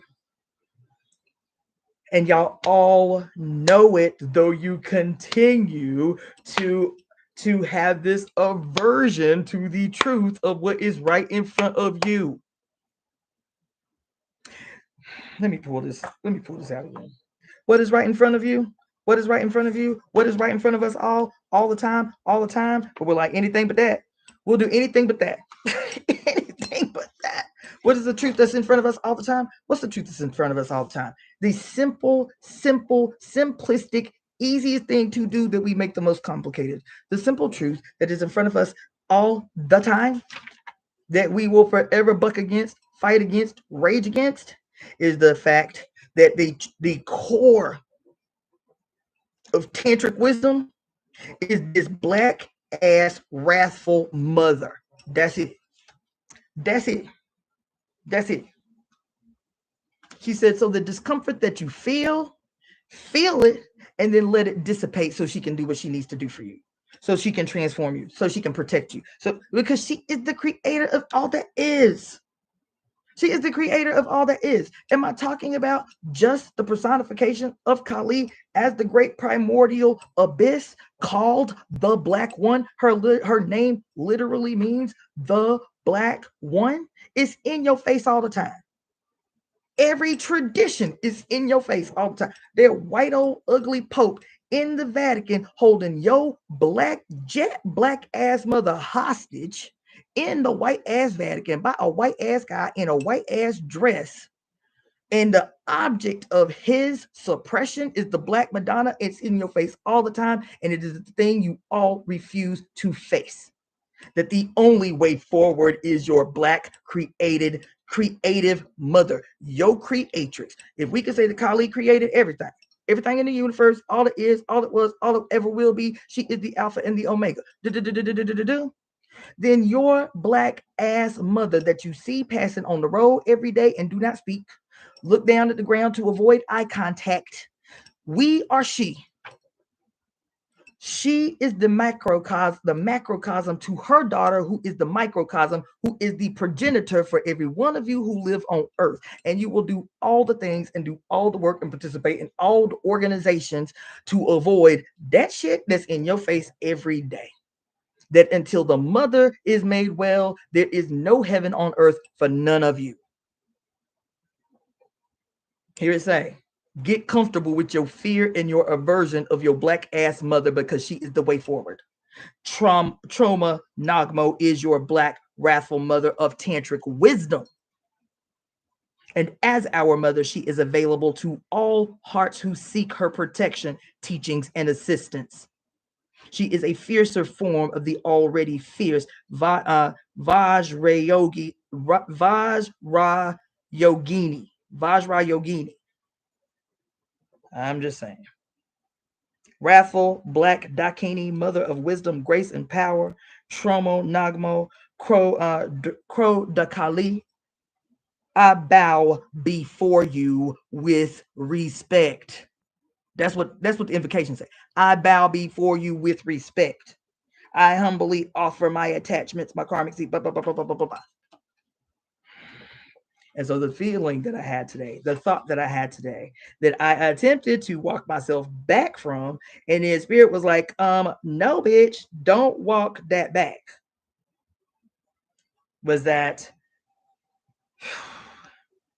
the solution for so many problems that exist today? I'm talking about real life, real time political issues of the day could be instantaneously resolved with a gesture of admiration to the presence of black-skinned women on this planet. I mean that. I mean it. I will not waver from it. Now, that's all I got to say about that. I ain't trying to give y'all a whole ass, sermon. But, oh my God, thank you, Java Watson, for making me pull that card for you.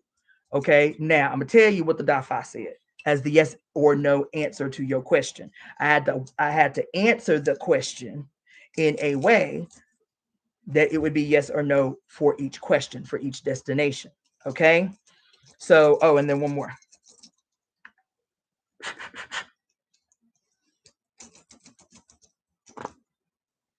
Okay. So the initial answer to your first question is, should you move or should you stay in your apartment? The question, the answer was to move. That was the answer. All right. The way I asked the question was, should you remain in your apartment? The answer was no. Then I asked, should you remain in San Diego? The answer was no. Should you move to LA? The answer was emphatic yes. And when I say emphatic yes, is because the way the DAFA falls, it can be a no, but you need to re-ask the question, right? It can be a yes, but you need to ask the question better.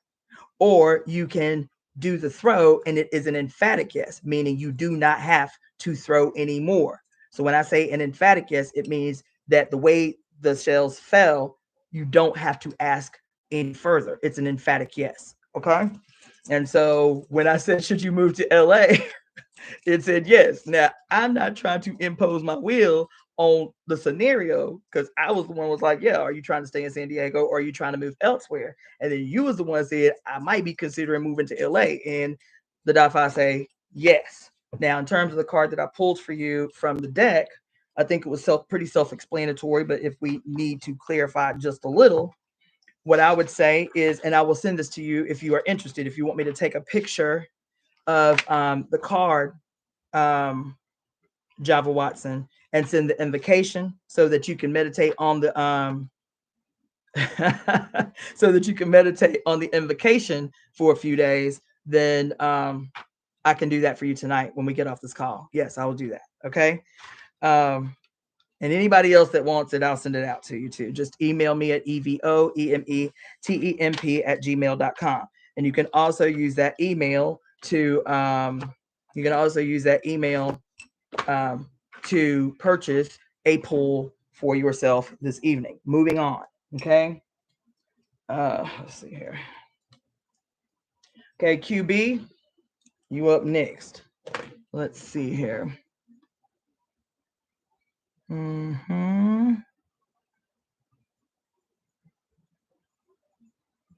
Okay. I'm just now seeing you guys' comments. Y'all out here bugging. Sage Page say, girl, why you all in my business right now? Let's see. Okay, so Beverly, you are up next after QB. So what you're going to do is just put your question in the comment section. Okay. And you want me to choose the deck for you. Okay, that's fine. All right, let's see here. QB. Okay.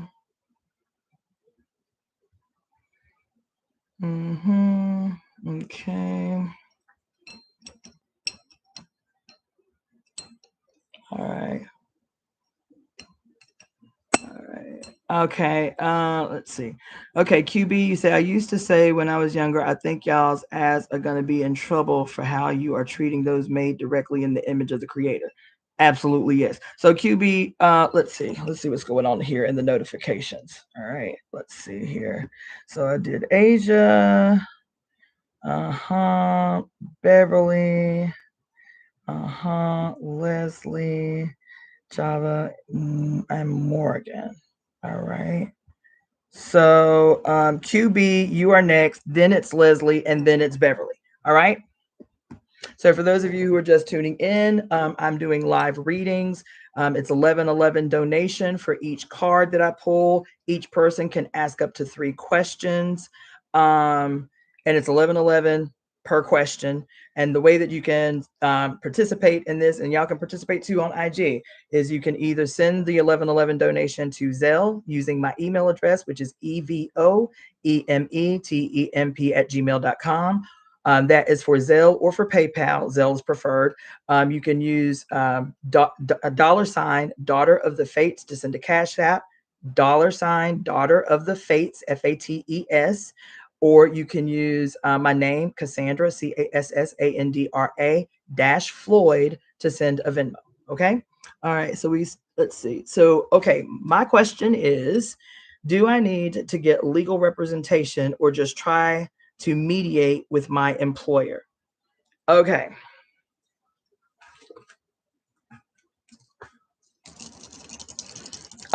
So the question is a little vague, but I want to know what is at least the nature of this situation. Not, you don't even have to answer that. Yeah, don't answer none of that.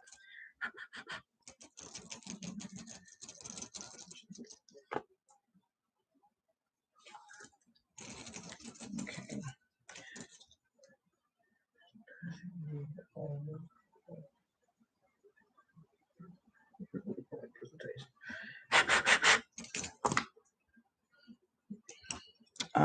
Okay, all right. So a GFA is what came up when I asked the question, do you need legal representation? So a GFA means yes, definitive yes. Okay. But let me pull a card for you. Because the way you, and I know, and the way you answered, the way you asked the question is, for your own protection. So I'm going to pull a card.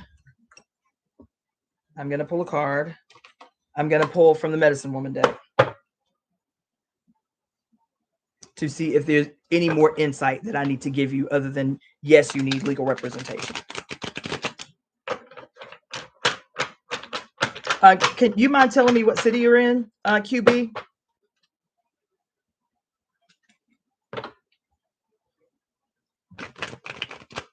QB, can you tell me what city you're in, baby? And thank you, Africa Raised Me. I love timestamps. You know I love it. Thank you, Sage Page. Okay. All right. Thank you, QB. I got you. And QB, you're gonna need to email me after this anyway. Email me, and when you email me, put Vegas, put QB Vegas Coven. When you have because I won't remember. When you get a minute, email me, and in the subject header put QB Vegas Coven. I want to talk to you. Okay?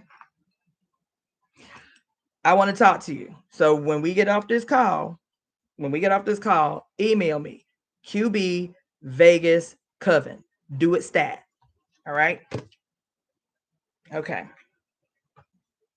All right, cool. Okay, love it.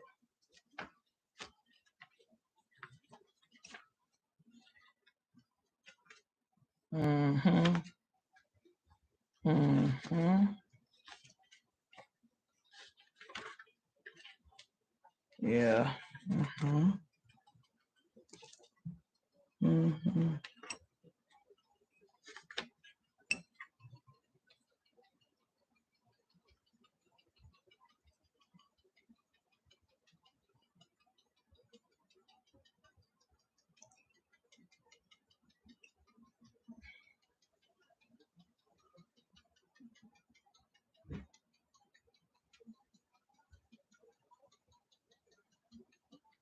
Mm.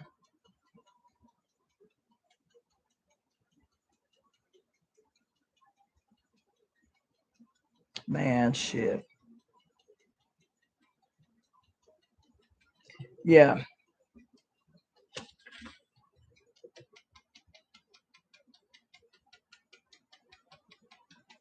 Okay. All right. So the card, let's see. Okay, great. I see you, Beverly. Okay. Okay, I see you too, QB. Okay, so you said it's probably going to end up being a class action. All right. All right, cool. Okay, so the card that I pulled for you, I'm going to show it to IG first.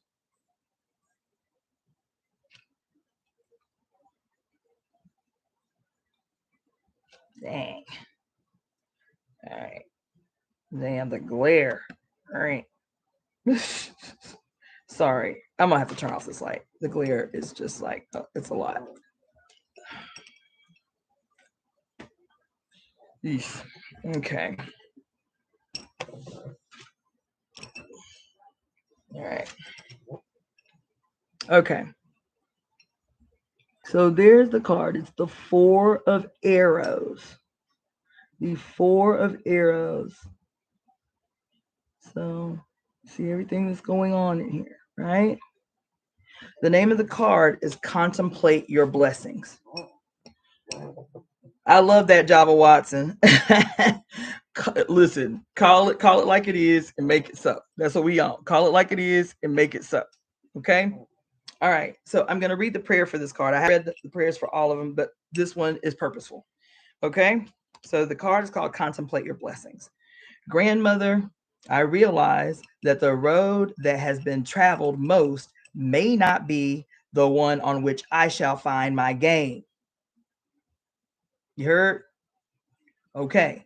Grandmother, I realize that the road that has been most traveled may not be the one on which I shall find my gain. The structure that is already standing, listen. The structure that is already standing may be changed to suit my purposes.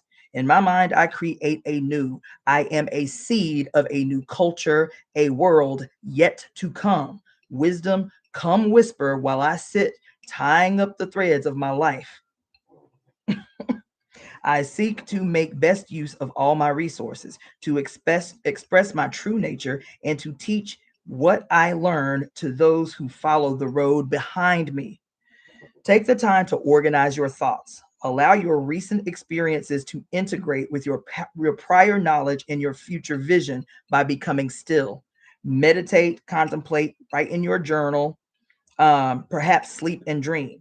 Pull back from trying to achieve so that you can get an overall view of things. I'll be goddamn if this is not what I just told. Who was that I just told it to?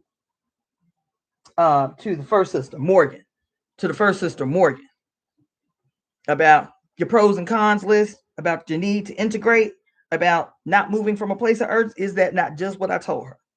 Pull back from trying to achieve so that you can get an overall view of things. You may be very logical and rational at first, but then free yourself from figuring things out and just float into fantasy.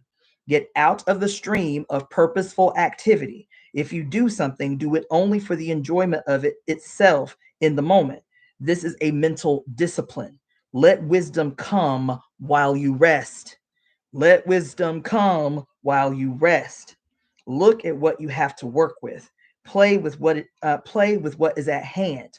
Have no thoughts of results for right now. Leave today within your means and see if it can be peaceful there. Everything you have, your thoughts have brought you shit. Sorry. It says, live today within your means and see if it can be peaceful there. Everything you have, your thoughts have brought to you.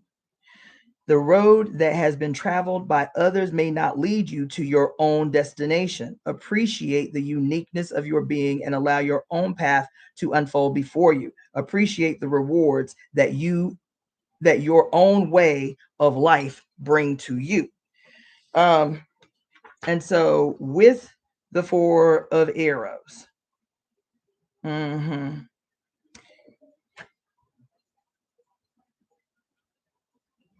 Let's see what you got going on. Let's see. I know I have a case, but I've never had to go up against a corporation legally. Okay, I'm gonna read your comments out loud.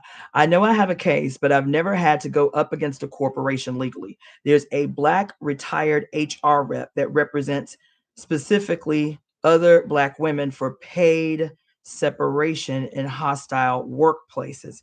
It's regarding patients and floor staff. Okay. You're in Vegas. That's why I asked, because I need to know like the climate, the city environment where you are. So,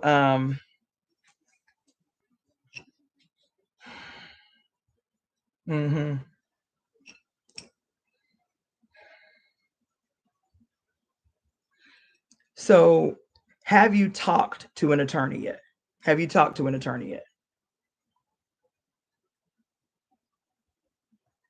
As a matter of fact, I know this is going to seem unrelated, but Vegas has been in the news a lot lately. I don't know if y'all have been paying attention. It's related to what I'm talking to you about, but walk with me. Vegas has been in the news a lot lately, over the last 2 months, a lot. All right. There isn't, and also Vegas hospitals, Vegas medical care and hospitals have been in the news a lot lately. Okay. And I had consultations, but haven't booked representation yet officially. Okay. So listen, what I want to do is, so the DAFA said yes. I'll leave it at that. I'll leave it as a yes, no question. DAFA says yes, you need legal representation. Okay. But I want to talk to you deeper about this question. Okay. So make sure you email me because there's something very specific I want to talk to you about. All right. So I'm gonna leave that as a yes. I read your card for you, which is a good card. Again, it's still about what I told Morgan early on about it's too easy to move and try to make decisions from a place of urgency. This card literally says, be still, be calm, relax, chill out before making, not only chill out, it says play. It says play. It says do something that gives you pleasure at this moment and contemplate what it is you need to go forward doing. Do that while you're playing. Do that while you have feel good hormones. Make the decision while you are at play or you are at rest, while you have feel good hormones flooding your system, as opposed to fear, urgency hormones coursing through your veins. Okay. I see you. Let's see. Yeah, no, it's past mediation. Let's see. So listen, email me. Do it tonight. Okay. But this is a good read. But in the meantime, find something that you enjoy doing. That's why I write so much while I'm dancing, is because it's like as soon as the blood is flowing and there's no like urgency attached to it, shit just starts to become clear, just fall out of my head. Okay. All right. So I'm going to move on. So that's QB. So Leslie is next. Let me see if she's asked her question already.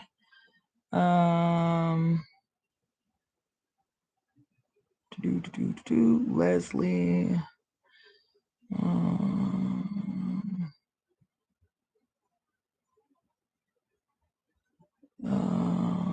Okay. Okay. Here's Leslie's question. Hold on. Leslie, how much did you contribute for 1 card, 2 cards, 3 cards? Because I can't see. Let's see. Leslie. Okay, 1 card. So do you want me to pull from the Kali deck or from the Medicine Woman deck? Leslie, my query. I feel a lot of resistance to pursuing developing as a witch. I also feel resistance to watching your lives lately. I feel lacking in faith, and sometimes I wish I could go back. Oh my God. Whoa. Whoa. She says, I wish I could go back to my former ignorance of the mother and try to be like other people. I feel conflicted because at the same time, I want to feel powerful and grow spiritually, but I will half-heartedly do a ritual and then not stick to it. How can I overcome this resistance? My psychic abilities, which were strongest when I was a child, are starting to turn back on, and it feels unavoidable at this point that I need to pursue. We have great synergy on the floor, but leadership uses a lot of intimidation. The email is sent. This is all one question. I just added context and wrote. Okay, listen. The reason I had this reaction, and apparently is something that I need to address.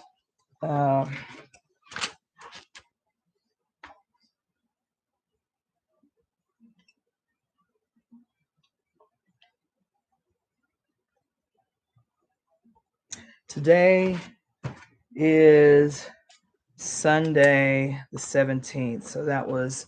So I did a reading on Friday with a person I've read over the last year, maybe 5-6 times. And this time was different. And we like, her readings have been powerful and impactful, and I've been like excited every time because she's very diligent. Every time I give her homework for a reading, she does the homework. She calls me. She's like, "You won't believe what happened." Blah, blah, blah, blah, blah. Right. So I really enjoy reading her and getting feedback from her because she's very diligent about completing the tasks from the oracle. Right. Boy, oh, you doing the most. And this week was different. She booked a reading with me. And I said, hey, our little introduction. I said, so what is it that you need from me today? And her exact words were, I wish I could go back. I said, go back where? She said, I wish things can go back to the way they were before. That's what she said. She paused. She said, before. At least you completed the statement. You was like, before you started being a witch or watching my stuff or whatever, right? I knew what she meant. And I'm offended by that question. Boy, stop. I'm not offended by that question. As a matter of fact, I am extremely empathetic to this question. I don't know how long you've been following my channel, Leslie, but it was something I was regularly expressing about 2-3 years ago. Was like, and I even did a live about it. I was like, some shit you can't unsee. You understand? Some shit you cannot unsee. And and I was saying in this one particular live, like, mother, you understand? Can I just be a regular ass person today? Like, can I just watch regular ass TV, do my regular ass work, pay my regular ass bills without seeing everything that's in it? Can I watch a movie and not see the hidden symbols and the hidden meaning and the hidden? Can I just watch a movie just for the enjoyment of watching? Can I just watch some shit blind? Can I just do some shit blind? Understand? So I understand the frustration. I understand the uncertainty. I understand the resistance. And I feel like, especially with this Kali card that was pulled, I'm going to pull your medicine woman card. But even with the Kali card that was pulled, and she specifically talked about the resistance and the fear and the aversion. And there is a sister on here, Holistic Harmony 1111, who has, I just appreciate her so much. We haven't met yet, but I just appreciate her so much, because when I made the call that there is no shortage, there's no such thing as too many timestamps, this girl has been going ham. And every timestamp that she sends me is from old videos, 2, 3, 4 years ago. And I'm like, oh my God, I needed this today. So let me just say, Leslie, and I got your email the other day communicating something similar. And so I'm glad you're re-asking, and I'm happy for the clarification. One of the videos that Holistic Harmony 1111 timestamp today was a video that I did the very first day. So this was almost a year ago, as a matter of fact, this month. When I started reading the book Pure Lust. It was the very first chapter in Pure Lust that I started reading, and she timestamped that today. And it's just funny that this is the question that you're asking me, because this timestamp that I literally listened to driving home, getting ready to do this, is just really related to what you're saying.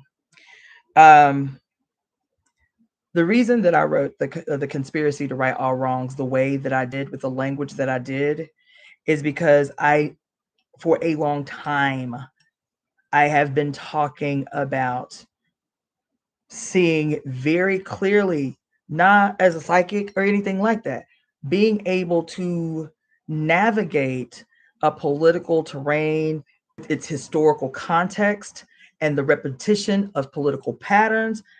3 years ago, I was crystal clear that there is this slow simmer that is leading to creating the context and the environment that will justify, stimulate the increase in violence against women and others. I've been saying it for 3 years. One woman stopped listening to the reading of Pure Lust because she said I was fear mongering. It's not fear mongering. It is being able to see people's behavior and how you can get in front of that, how you can change that. And so with the language that's out in the world, with what's happening in the world, with the proliferation in our brains and consciousness of snuff films under the guise of news, us seeing in real time every day violence committed against human beings, it is easy to be overwhelmed by what one may experience as a personal charge on their life. So I may need to reiterate this more. I know how I teach you guys and how I talk to you guys, and I talk about the charge on our life and the mother's call on our life and so on and so forth. But I should probably do disclaimers from now on. Some people, so let me just directly address you before I say anything else. Please believe me, I understand where you are. Just like this young woman who called me and said, I wish I could just go back to the way it was. I said, I understand. I said, but taking a moment, taking a few breaths on here with me now. If you could wave a magic wand right now and instantly go back and forget everything from that point, would you? Knowing what you know, experiencing what you experience, if you could say, you know what? Rewind. Let's try this over. Would you? You don't have to answer that here. That is a question for you to ask of you seriously. The reason I'm asking you that question, and the reason that I asked her that question, and her answer was no. But the weight of knowing, I understand. The burden of seeing, I understand. Right? It's like, it is weighty. It is overwhelming. My answer, and that's you and this woman over the last 48 hours is the only time since I've been teaching, which is, I've been teaching since 2005. This is the only 2 times that I've had this question, anything remotely similar to this question. This question is in response to a tipping point that we are all approaching.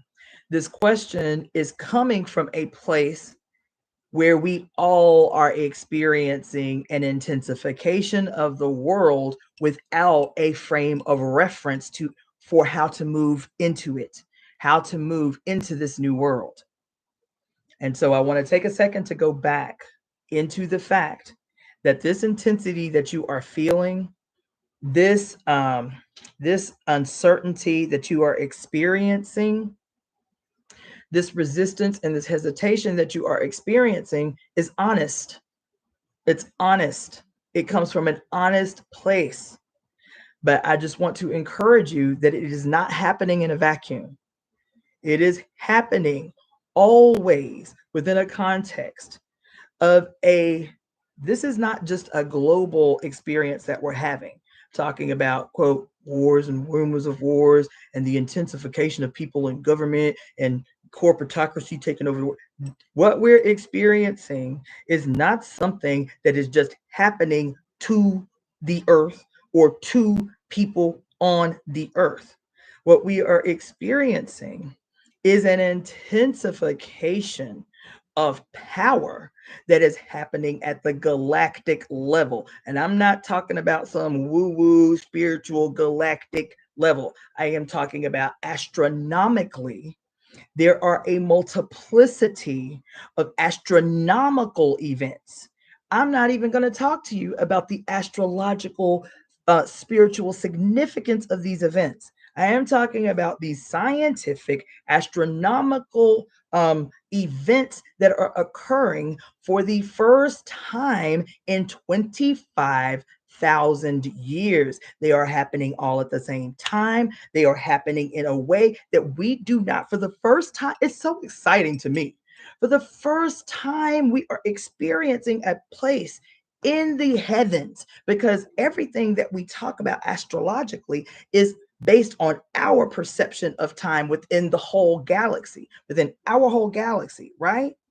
But we're talking about a period of time that the our whole galaxy is experiencing, that us on Earth do not have in any culture that we know of a historical basis or a historical reference for which we can say, okay, well, this is how they did this the last time this happened. So we can use those as at least markers or foundations for how we can navigate through this difficult but exciting period that we're in right now. It hasn't happened in 25,000 years. I'm just talking about the astronomical power significance of planetary alignments, of 5 planets in our 5 outer planets, all in air and fire signs for the first time in known human history, not in 25,000 years, in known human history. And it is easy, especially listening to these astrologers that I am certain are agents of the state. It is easy to hyper focus on doom and gloom and oh my God, and everything is going to shit. This is not going to sound encouraging, but I'm trying to encourage you. The chairman of my organization used to say all the time, because we learn the way that we learn, every human being, at least in America, really lives their life as if history began the day they were born. You heard what I'm saying? We believe that history began the day that we were born. So it keeps us in this chronic state of short-term memory. But I am 50 years old and I've been conscious for a long time. So even as I hear people in crisis and saying, oh my God, it's the worst it's ever been, and Trump is this diabolical monster, it's never been this bad. And I want to tell you, this is a message of encouragement, because it's to take you out of a state of fear and fight or flight. Trump is no worse than any president, anyone. Now, I know that's hard for a lot of y'all to hear. Any president that we've ever had. He is no different. He is no worse, and he is no better. The state has always manipulated us in a way to get their objectives met at our expense. And that expense is usually at the exploitation of our labor and terrorizing us into complicity. That's it. What you're experiencing, what we are witnessing, I promise you, I was a conscious teenager in 1990, watching on TV those fires. We knew the world was coming to an end when we watched Saddam Hussein say, instead of letting anybody take our oil, we'll set them bitches on fire before we let any of y'all Westerners have our shit. And us sitting in homeroom watching live on a TV, literal, like something biblical, giant straight up pillars of fire coming out of the earth, going into the sky and blacking the daytime sky where he had set all the oil on fire, all the oil wells on fire. And the force from the fire in these oil wells literally looked like straight up giant pillars. Just, they were burning straight up. They weren't burning out, straight up with such force that they were burning straight up into the sky. as far as the eye could see, and then black everywhere. I am telling you, I remember like watching things happening at the beginning of the end of the Cold War and being like, oh my God, mom, like I'm scared, right? This is not new, but our memory is short term. I remember the day that 9/11 happened. It is etched in my conscious because I was not conscious then. I was not conscious. And I remember going to work in the middle of the day and there was nobody at work. And I'm like, where's everybody? There was a bartender there. I was like, where's everybody at? He's like, you didn't get the call not to come to work? I was like, no, I didn't get the call not to come to work. He said, girl, the world is ending. I said, what? He turned on the big screen TV where we would show sports. And on repeat, over and over and over, like on a loop, we watched plane hit the building, plane hit the, they were playing this, they were hypnotizing you. This was a terror campaign to hypnotize you into complicity.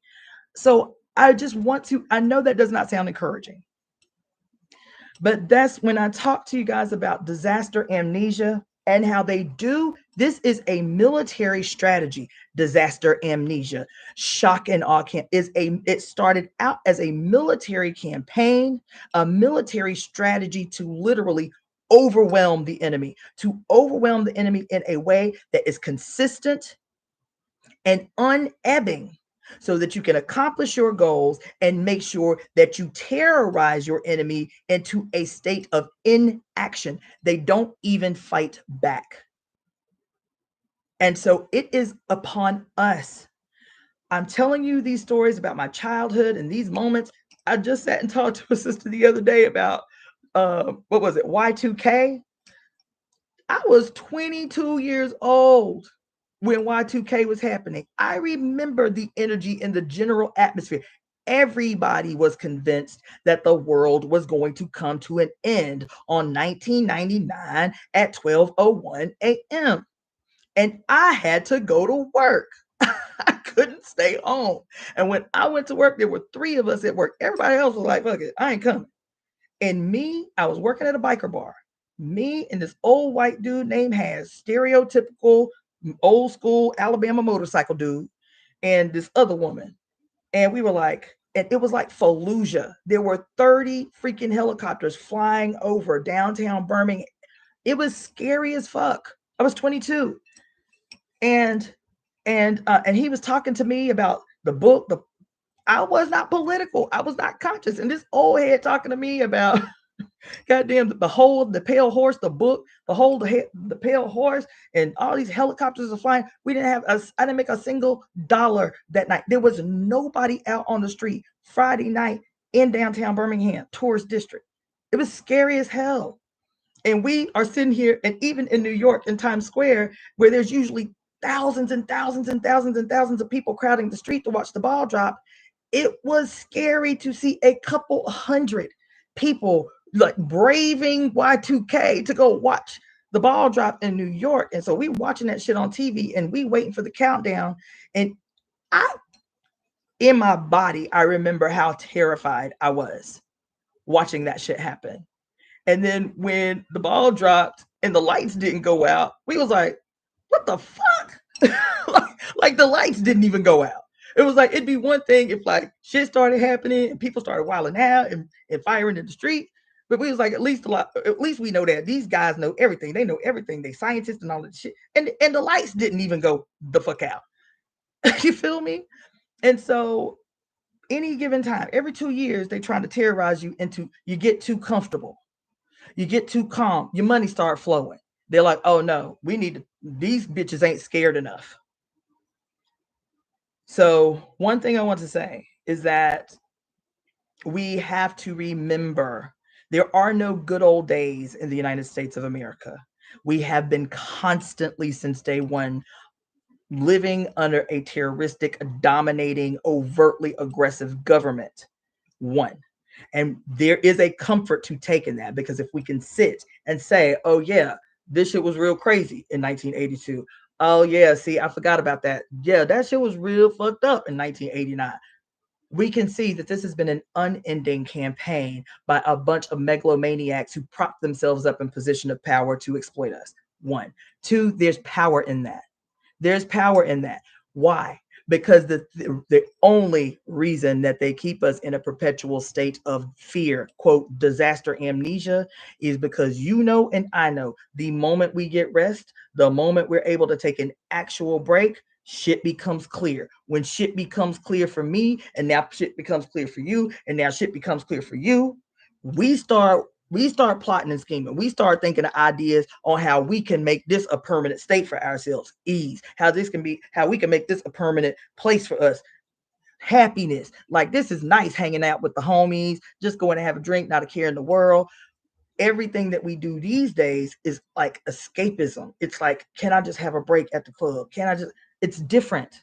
You feel me? And as soon as people start to have a collective experience of pleasure and peace and happiness, that's when you notice the clamp down. So we just have to work together to make this a permanent state for ourselves.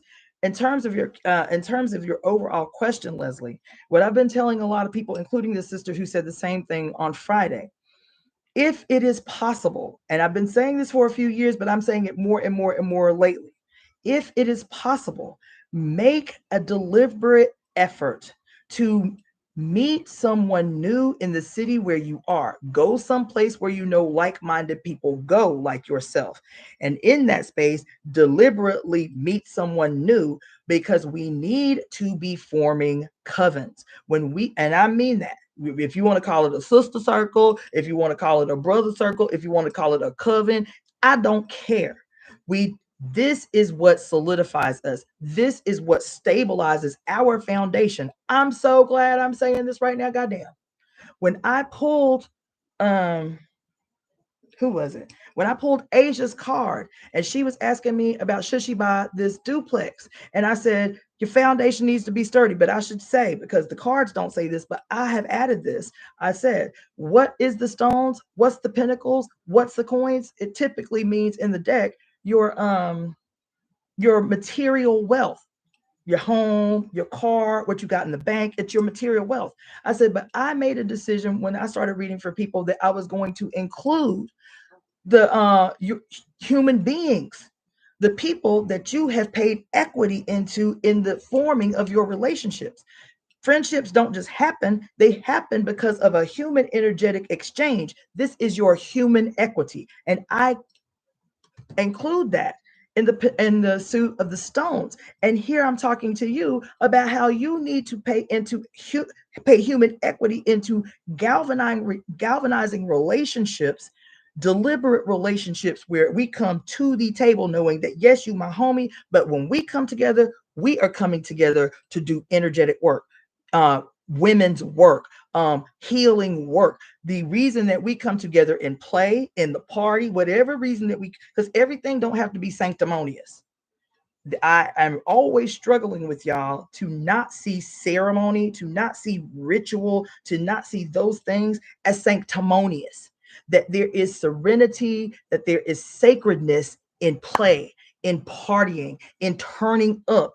And your mind that goes into the play, the party, the turning up is, we are in this space to big up the mother. We are in this space to give pleasure to the mother, because why? The mother takes pleasure. The mother is filled by our expressions of ecstasy and happiness and play, just like you as a mama do when you see your babies happy and playing.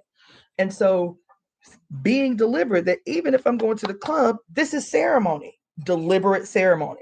Even if I'm going to hang out with my coven and we gonna do some ritual, it does not have to be sanctimonious and we have to be stone-faced and serious and we have to chant a certain kind of way. And I'm not knocking that kind of stuff. For some people, they need that. But I'm saying we have to broaden big our idea about what ritual and ceremony look like, can be, can give us. And so that's one thing I would say about ritual. When you talked about ritual, right? Like you said here, I want to feel powerful and grow spiritually, but I will half-heartedly do a ritual and then not stick to it. That's fair. Because I'm constantly saying, if at the point that ritual and ceremony feels like a burden, at the point that ritual and ceremony feels like work, at the point that ritual and ceremony feels like a job, then that's not the ritual or ceremony for you. That's my personal position. It's how I have evolved to learn how to do ritual in a way that gives me pleasure, that gives me joy, that makes me feel filled. And as women in particular, people born with uteruses, as women in particular, there is a way that we internalize the necessity of laboriousness and deprivation to be spiritual. And I am saying that this resistance that you're experiencing, this half-heartedness that you go into ceremony, it is because your spirit is resisting the practice, getting out of your head about what practice has to look like. And I've done all of that stuff. I've been very rigid. I have to have this candle for this day and this, and it got to feel laborious. It got to feel like, again, me worshiping something outside of me because I'm lowly and this something is bigger. And so I got to make sure that I feed my Alegba shrine every day. And I got to make sure that I have enough liquor at the house to spray the liquor. And I have to make sure that I have enough cigars at the house that I can feed all my shrines. And I got to make sure that.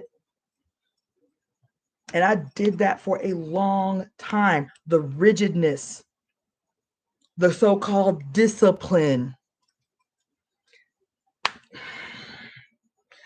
Can we get to a place where we can see that ceremony can be sacred and uplifting and empowering and emboldening without a routine, without bullet points, without organized colors? And can we get to a place where ceremony can be sacred and explosive and dynamic and impactful and powerful and emboldening in a state of absolute radical chaos? Can we do that? No plan, no process, no checklist of items that I need to go to the store and buy. Can we get to a place where ceremony can be so chaotically spontaneous and we still feel the mother fill us up? That's the place that we have to get to. I hope that is helpful in terms of a spiritual quote practice. You know what? Let me do that too.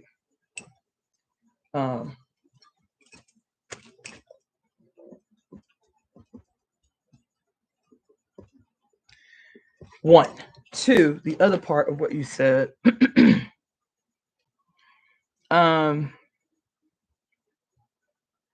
Let's see. You said something else that I wanted to address. You said sometimes I wish I could go back to my former ignorance of the mother and try to be like other people. I feel conflicted because at the same time I want to feel power and grow spiritually.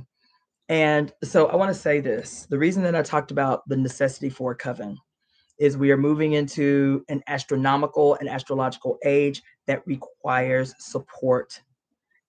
It's unavoidable. There's no way that we can level up the way that we need to, that we can power up the way that we need to, if we do not have support. And I'm not talking about dumping all your burdens on another person or another person dumping all their burdens on you. I'm talking about even something as simple as saying once a week, this is the investment that I'm going to make into myself, all of us, me and my two witches, because that's all you need is a group of 3. Obviously, it'd be better if there's more, but start with 2 people. This is what I'm planning. This is what I need. This is how I need my life to go. If y'all down with that, then maybe once a week we can go to each other's house, or we can meet at a little park or whatever and just talk, or just read each other's cards, or whatever. Play the music that we like. I love this little video I saw of all these Black girls in a park in Atlanta, and they started doing this party, and it just started with three young girls, like way younger than my kids, and they were doing, it was called the Black Girl Fairy Picnic. And so once a month. These 3 young girls, they started themselves, and these people just started coming with them. They would dress up like fairies and go and have a black girl fairy picnic. They would go to their park. They would have their picnic dressed as fairies. They would talk and laugh and play music. And sometimes they get up and dance. They'd be twerking in the park. And all of a sudden it became this thing. And then the last video I saw, there were like 200 people, black people dressed up as fairies in the park, dancing at the black girl fairy picnic. There was brothers, there was LGBTQIA people. Everybody was like, oh, we want to do this too. And so I'm saying there is a need, there is something that people are trying to work out for themselves. But the one thing that is non-negotiable in this period is thinking that we can be in our house, in our houses, by ourselves, conducting ceremony and ritual the same old way by ourselves and think that we're going to level up. That's not the energy of the astronomical events. It is about being out. It is about meeting people of like minds, because there is more of them around you than you think. But if you're in your house all the time, if you don't speak to people without them, quote, speaking to you first, you do not know that you are surrounded with kindred spirits. You do not know that you are surrounded by a potential support team who will help you level up far beyond what you can imagine on your own. So hopefully that is helpful. The last thing I will say is I know that my approach to the goddess, I know that my approach to the goddess might be tough. I've been told as much. It might be harsh. It might be tough for people. That I have been told. You know, the person who I really, really liked, actually, I was really kind of disappointed, who was like, I ain't listening no more because you fear mongering. And I'm like, I'm trying to teach, and I'm trying to teach you how to see, not to scare you, but to help you navigate and change, because everything that we see, everything that's being said is not inevitable. It's not inevitable. It's still up for transformation. So talking about, you know, like the Esther Project 2025, like it's inevitable. Like, because they wrote it, it's inevitable. I reject that wholeheartedly. But we have to know so that we can make sure that this shit that they're plotting is not fulfilled, is not inevitable. Only we have the power to do that. So I don't know if that's helpful. But I will pull a card for you, since I will pull a card for you. How can I overcome this resistance? Okay, that's the question. And so I have said before in a different context, but it applies here, that resistance is resistance in a lot of ways is healthy. Even the Kali card that I pulled talked about leaning into the fear. It didn't say reject the fear when you feel the fear. When you see this card and it looks all scary, don't reject the fear. It says lean into the fear, lean into the resistance, lean into the aversion until it peaks, and then it subsides. The resistance, in my estimation, every time I've ever felt the most uncomfortable in my life, it was a representation of something that I had to work through before I got the lesson from it. And so when I tell people, like, don't be coming into my comments and just responding as a reactionary, you mad about something I've said. Instead, ask yourself, go look in your mirror, ask yourself, what was it about what she said that triggered me, and why am I mad? Is this something that is wrong with her, or is this something that I need to address in my own self? Is my discomfort something that's trying to be resolved within me? Is the resistance something that's trying to resolve itself in me? Because there's nothing about learning something new, especially when it comes in a way that teaches you, in a lot of ways, everything that you've ever learned has been untrue or half truth. That's some hard shit to accept. It makes you feel stupid. It did me. It made me feel dumb. It made me feel like, what I'm gonna do now if everything that's in my head is not true? It's not the way that I was taught. It makes you feel powerless in a certain kind of way. And the other emotion that I had more often than not, being told that everything that I ever learned in my whole life was a lie, untrue, half truth, was I felt rage. I felt rage a lot for a long time, consistent rage. And these are things that I had to work through, because the alternative, the answer for myself, if I could go back, and I had a lot of fun before I became conscious. I did. I played hard. I played to excel. I had a lot of fun. I had a lot of fun not knowing. I had a lot of fun not knowing. Would I go back? Absolutely 10,000% not. Even though there are things that I extract from that period of my life that I'm like, oh, that was so cool. Oh, that was so nice. That was great. You feel me? But there's never been a moment. There's never been a moment where I'll say, no, this too much. This too much. Now, I do say this too much, but not so much that I'd be like, yeah, I need to go back. I need to take off these rose-colored glasses and go back to that whole ignorance is bliss type of shit. I would never, could never. Because even as I've become conscious, and there's been a lot of burdens associated with that, I am so great. I have experienced so much joy and pleasure and ecstasy and confusion and awesomeness and beguilement since the veil was removed from my eyes. So let me pull a card for you, my dear. And I hate that you feel that way. I really do. I really empathize. And I am not trying to do anything but facilitate a process that I know, I am convinced, will not be as difficult as we think it is. But we have to move through those personifications of fear. That's the primary thing, is the fear of taking sovereignty, the fear of taking sovereignty, of taking our lives back. That's the fear. That's the fear. And once we can move that out of the way, we will see that the work that we have to do, I promise you, I'm convinced of it. The work that we have to do is not going to be anywhere near as burdensome as we think it will be. It won't. I'm convinced in a lot of ways to this day. I don't think that, even as bad as things are, I don't think that, quote, a bloody revolution is going to be necessary to do the work that we need to do. I'm convinced. And you talking to somebody who's a hardcore revolutionary. I'm convinced. So let's go ahead and pull you a card. I do empathize. My heart's a little big. I sensed when you emailed me last week that it was deep. Okay. Ugh.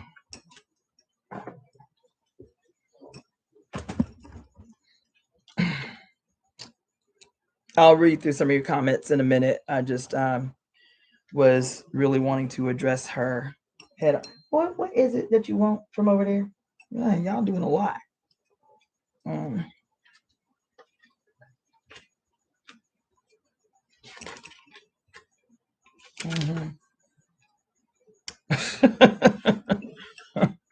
So the card that I pulled for you, I love this deck so much. So this is the 9 of Bowls. 9 of Bowls. Okay. So if you can see, I'll show it to you guys on YouTube in a second, but if you can see, there's two people, a man and a woman, or a femme and a masculine, swimming in a boat that's full of flowers, and they're facing a little island. And if you see on the background, the island's got a bunch of people like welcome them, like, y'all hurry up, we here, y'all come on, right? So there's the femme and the masculine, right, in the boat full of wares and stuff. And they're on this boat. There's a rainbow in the background. And then you see they're swimming towards an island where they're about to be met by people who are waving and welcoming them and urging them on. They're like, yeah, come on, come on. Come on, y'all hurry up, come on. And it looks like bliss. It just looks like bliss, right?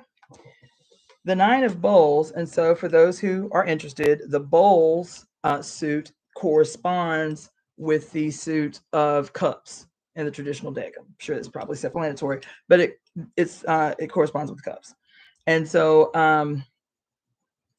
this is typically, at least in the traditional deck, The suit of the cups or the bowls is about your personal relationships, your interpersonal relationships, whether that's family, whether that's partners, whether that's your children, primarily. And if you have me tell, yeah, primarily. Before anything, the suit of cups, aka bowls, is about your relationship with your own self. Whenever you see what I teach is whenever you see a card in the bowl, in the suit of bowls, where there is an archetype, right? Images of a man and a woman, it, for me, the starting point for the querent is always to go inside first to check in with this male and female in your heart. The heart is a metaphor for the harmonious balance between your divine feminine and your sacred masculine. Each of us house a divine couple. Each of us house in our heart a divine couple, the sacred masculine, the divine feminine, each of us. And so, just like the scales of my aunt, at any given juncture, we should be checking in with our heart to say, is my masculine being a little overwhelming? Is my feminine being overwhelming? Or are they in harmonious union? Because it's going to dictate how you present in the world and who you attract in the world. This imbalance or balance. The other aspect is the heart is a metaphor for the bowl or the cup. It is a receptacle vessel. But not only is it a receptacle vessel, you can receive into the cup or you can pour from the cup. Right? You can look at the cup. Is the cup half full? Is the cup half empty? Do I need to be filled up before I can pour from? Or am I pouring too much from a cup that's already empty? These four ways, these two metaphors or four ways that this suit is always attempting to teach you. Yes, it can teach you if you have a basic. Am I going to have a boo? Okay, yeah. The suit of the bowls of the cups can tell you that.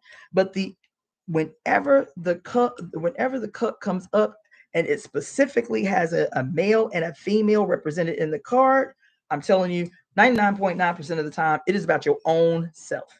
Now, that's the preface. This card is called Spiritual Family. So I'm sitting here telling you, Leslie, that the first thing that you may need to do, because all of this stuff can become overwhelming, is to seek out relationships in the area that you are in. There is somebody. There are two somebodies, because I'm telling y'all, you all need a minimum of two other people to start these little baby covens. And you don't have to call it a coven if that's uncomfortable for you. You can call it a knitting circle. You feel me? I was a part of a knitting circle in Claremont that was run by a bunch of old ladies, old ladies. I think the youngest lady next to me was 65 and the oldest in the group was 89. And it was called Stitch, Bitch, and Wine. That was the name. That was the name of the knitting circle. We met in an art gallery once a week. Stitch, bitch, and wine, and that's all we did. We sit around and crochet, or or knit, or I didn't do either, so I was making jewelry. We'd have some wine and cheese and snacks, and then we would just sit around and gossip. And the old lady, the 89-year-old lady, would tell dirty jokes. You feel me? But that is healing work. It's weaving work. It is and that's empowering work. When women, I was the only Black person. All these women grew up in the city, Claremont, and the youngest one was 65, aside from me. The oldest one was 89, all middle class, old white ladies. And I went without fail every week. It was too much fun. It was too much fun. And at first I was like, it was always fun. And so, and I appreciate the fact that in the book Pure Lust, one of the things that, no, not Pure Lust, in The Great Cosmic Mother, one of the things that we don't talk about enough that Mary Daly talked about, and Barbara Moore talked about, I don't remember what chapter it was. It was in one of the earlier chapters, first 3-4 chapters. And she said, the patriarchy was finally successful when it was able to cause complete isolation of the woman in the nuclear family, where now she does not have her mother, she does not have her sister, her friends, her homies. She is no longer attached to a network of women. So if we know that it was the most successful and strategic aggression against women was to cause them to be in a state of isolation, then the solution is its opposition, is that we have to deliberately seek groups, even if they're small. We have to do, even if it means we have to instigate those groups, if we have to seek them out for ourselves. I tell my mother all the time, because I fear for her. I feel for her. She doesn't have any friends. She's in the house by herself. She gives my stepdad the responsibility of being her best friend. But I'm like, Mama, but she always complains about how she doesn't have any friends and there's nothing for her to do. I said, Mama, nobody is coming to knock on your door and ask you if we want to come outside and play. You have to go out. You have to be out. You have to go to spaces where people be. I said, even if it's just, my mother is a quilter. I said, even if it's something as simple as going to one of these quilting stores and just talking to people while you're obviously at a place where people share the same passion that you have. I said, but nobody is coming to knock on your door and ask you if you want to come outside and play. You have to go outside to meet people. My mother is always talking about how do you get so many people to just, how do you know so many people? How do you get people to just show up for you? How is it that you can go and sleep on somebody's couch probably everywhere in the country? I said, this is human equity. This is human equity that I was talking to you about earlier. This is human equity. I nurture these relationships because we need that. I go to places I have never been deliberately. I talk to people I have never known deliberately and watch them change as a consequence of somebody saying, hey, how you doing?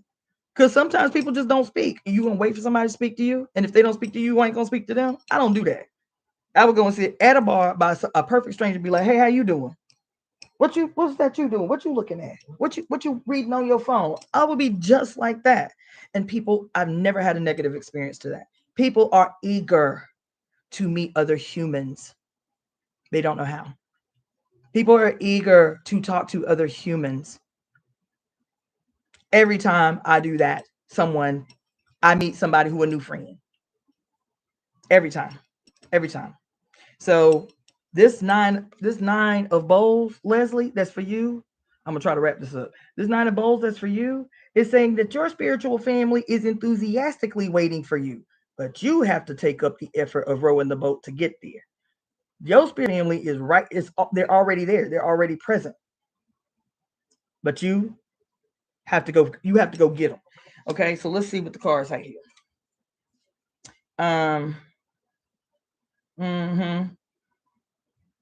Yes. So I'll read a part of this. Ooh, yep, I'm gonna read a part of this card for you. I think it might be helpful, Leslie. You are beginning to see your relationship to all things. Everything is consciousness in formation. Each tree and flower is alive. Each flower is a live sentient being. Every crawling creature, the swimmers, the flyers, the four-leggeds, the two-leggeds, are beings with whom you are in a relationship. You are surrounded by these brothers and sisters who ask you to be involved with them. You are by no means alone. You are by no means alone. Some are here to serve you in ways you have not even yet imagined. Is this not literally verbatim what I said to you before I pulled this card out this damn deck? Oh my God. Not only you, I said it to Morgan. Boy, get off my paper. You can stay, buddy. Just let me have my book. You can stay. Who else I said that to? Morgan and Asia. It was Asia. It was one of y'all. But I said, it's only when you get the insight from others that things that seemed urgent can be made clear. You can find solutions. Definitely, I said it to Morgan. You can find solutions where you didn't see them before. This card is literally snatched the words out of my mouth. Boy, please stop. You are surrounded. Let's see. You are by no means alone. You are here to serve. Some are here to serve you in ways that you have not yet imagined. You are also here to serve them, perhaps in ways you are just beginning to understand. We live in a cluttered, this is what I want to stress with you, Leslie. We live in a cluttered world of things in the present time.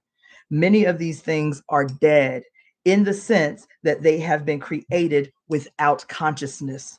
They were manufactured without a thought of quality or certainly contain no one's personal energy. These things must steal life from you in order to exist. Listen. These things must steal life from you in order to exist. On the other hand, consider a gift handmade by your child or a clay pot made by a tribal craftsperson as the only cooking vessel for your family. These gifts are alive with consciousness of their creator. They enrich your life every time you look at them.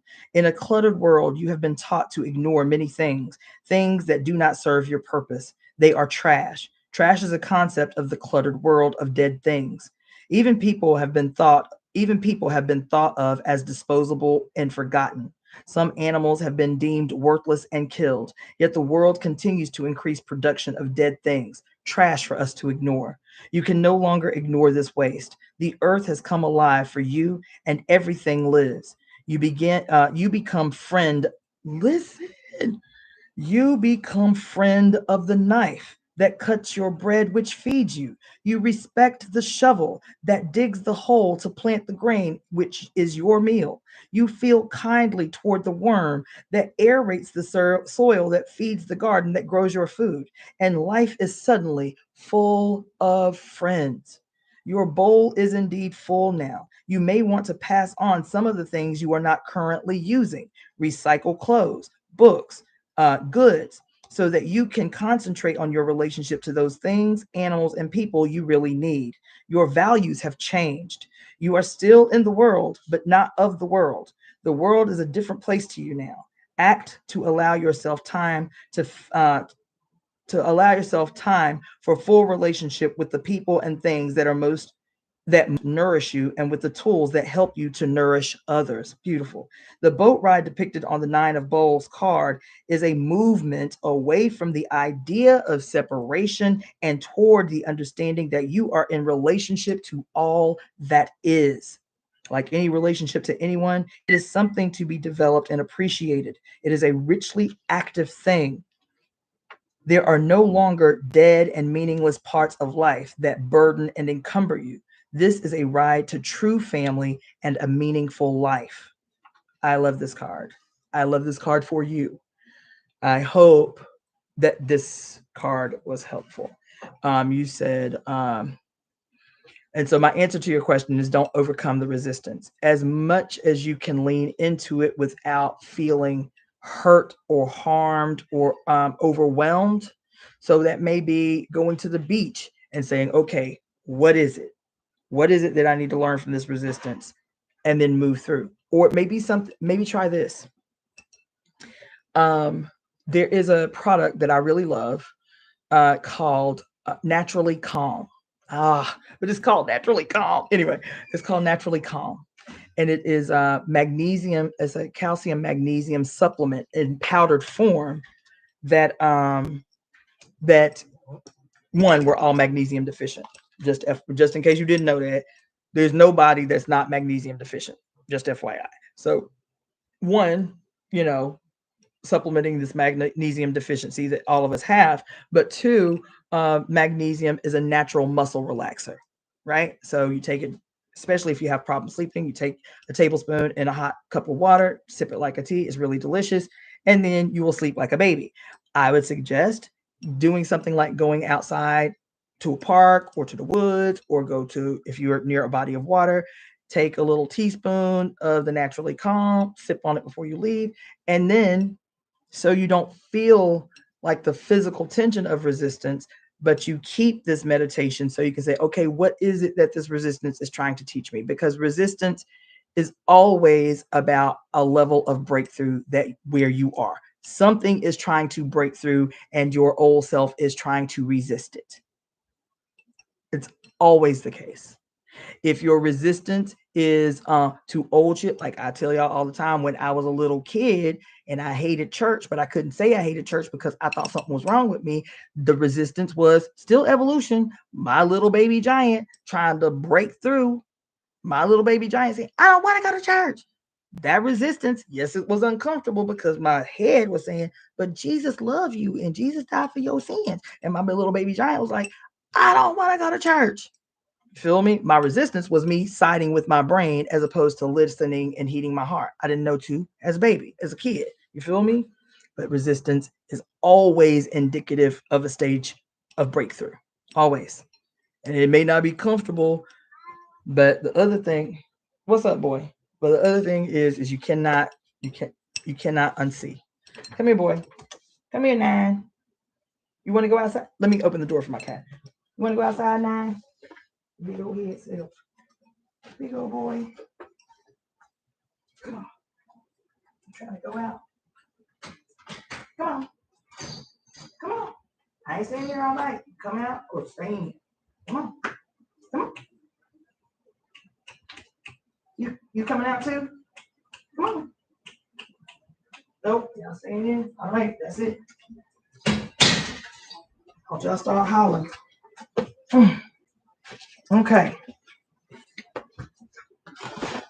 So hopefully, typically I wouldn't spend this much time on these questions, but I know everybody's going to get fed from some of these questions. So those are my big takeaways for you, Leslie, and I hope it was helpful and I hope it was encouraging is to make it a personal mission to try to feel. Tell me what city you're in to put out personal feelers for people that you can do, even if it's just a small process once a month. You feel me? Once a month, me and two homies gonna get together and do a thing, right? Let's see. So I see there's a gang of comments that I missed while I was explaining this to her. Let's see, difference of then and now.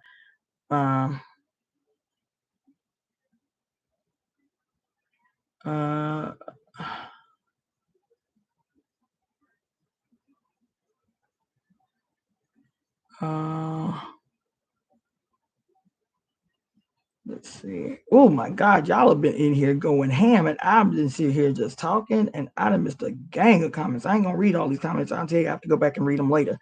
Let's see. I might have to go back and read them because I'm trying to.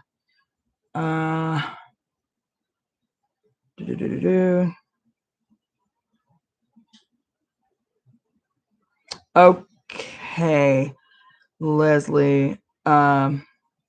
Okay, so Leslie says the 9 of Bowls was the first card you pulled for me for the reading you gave me in February. Oh my God. Oh, that's awesome. I didn't even see that.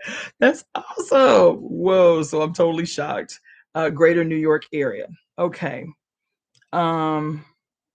That's dope. That's really awesome.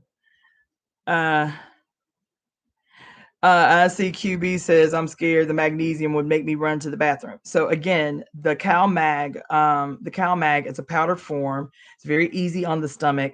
And unless you're just going ham, like I've never had that problem when I took Cal Mag, when I took that type of Cal Mag, the powder Cal Mag. You take a little bit and, once, twice a day, that's it. And you won't have, the side effects of overdoing magnesium. Okay. And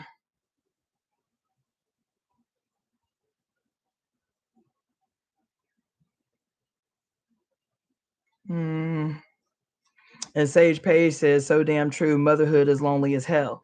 Yeah. Yes. Sage Page says, we need to come in here in Texas.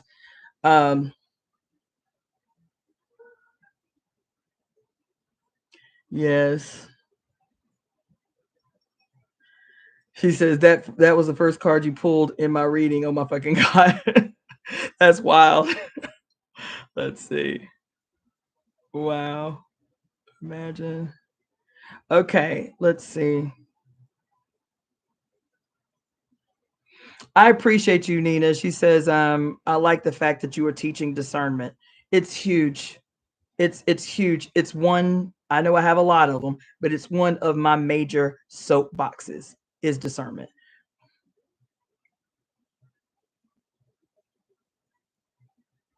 Yeah. Okay. I think so. Hopefully, Leslie, I know that was a long way to read a card. Typically, I don't spend anywhere near that time on a pull, but hopefully that was that input was helpful. Hopefully that was helpful. One is stop ritualizing your spiritual practice. Stop Stop approaching, and this is for everybody, stop approaching your spiritual practice like a chore you must fulfill. That at the very second that what you're about to do as a ceremony or as a ritual does not feel good, feels like, oh shoot, I'm gonna be late. Oh, this is, I gotta do this. Oh, I didn't buy this. Oh dang, I got the wrong color candle. At the very single, this is a practice. At the very single moment that you feel burdened by your ceremony, burdened by your ritual, trash it. That's my personal opinion. Trash it. What can I do? I know everybody does not have the same experience, but in general, we do experience, even if it's not our actual mama, a mama type. Think about that relationship that you had with your mother when you were little, before you started getting in trouble, and before, there's a whole nother story. But when you were little, when you think about ceremony and ritual, think about the relationship that you had with your mother or your mother type when you were like 2, 3, 4, 5, where you were still cute and all she wanted to do was make you happy. Approach ritual and ceremony that way. Do you think that even when you made, like, remember how you would make little stuff for your mama and it'd be ugly? You draw a picture and it's ugly. You feel me? You do something and it's ugly. And your mama was like, oh my God, this is the most beautiful thing I ever saw. Your mother is pleased with you. She is happy with you. She loves you. Do you think she gonna give a fuck that you had the wrong kind of candle on the wrong day of the new moon ceremony that you was executing? Your mother, just like your mama, when you gave her that ugly ass drawing, is going to say, this is the most beautiful thing I've ever seen. I love it, sweetheart. Thank you so much. I'm so proud of you. You did good. You did good. Think about that when you are approaching ceremony. I really hope I can lend that with y'all. Do you think your mama is gonna tell, even your mama now grown? Do you think if you spent your time making a beautiful dinner for your mother and you paid such attention to detail and all of that shit, and you want to surprise her with this beautiful meal, and then she comes and she's like, oh, this, what made you do this? This nice. This real nice. Thank you. This real nice. This real nice. And your feelings are automatically hurt because you put all this work into this thing that you wanted to do. You had the music crunk. You feel me? You had you was doing all the things. I'm gonna cook for my mama. Do you think that your mama would do that? Some of y'all mamas probably would. I'm saying in general. That's why I specified your relationship with your mama when you were still cute and little, and all she was interested in making you happy. Because our mothers are still the victims of patriarchy. So some of them might be real judgmental and awful to us. So that's why I said that little period where we could really do no wrong. Your mother wouldn't do that to you. She would not do that to you. She wants you to feel pride. That's why pride is a sin. Isn't pride a deadly sin? She wants you to feel pride. She wants you to know that you are proud of her. I mean, that she is proud of you, right? She wants you to know that she is happy with any effort that you make. Not only happy, she gonna make you think that you did the work of Rembrandt in this little ugly stick figure drawing that you made of you as a stick, her as a stick figure, your daddy as a stick figure, and your dog is a stick figure. She gonna make you believe that you were the greatest artist of all time. Oh my God. She gonna put it on the refrigerator so she can see it every day. Think about that relationship. And if you didn't have that relationship, think about that relationship that you wanted with your mother, and your mother, your global mother, your great mother. Fill in the void that your mother could not fill, and approach ceremony that way. There is no wrong that you can do in a genuine heart and ceremony and offerings to your mother. There's no wrong you can do. So thank you so much, Nina La Negra, who says a chore, a painful austerity. Girl, thank you for that. Oh my God. I love this etymology shit. A chore. Oh my God. Listen. At the moment that you do not feel pleasure and joy at the prospect of communing with your mother in ceremony, scrap it and do something else. You'll be better off taking a boom box to the park than doing something laborious, doing something that feels like laborious and laborsome and not fun. I hope that helps. I'm gonna move on. Let's see.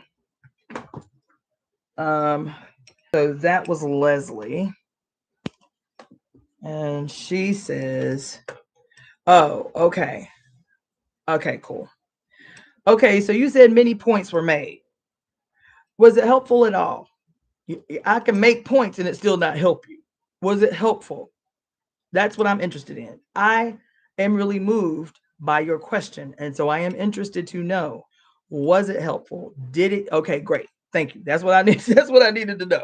All right. Okay. And then the next card is for, oh my God, my phone died. My phone died.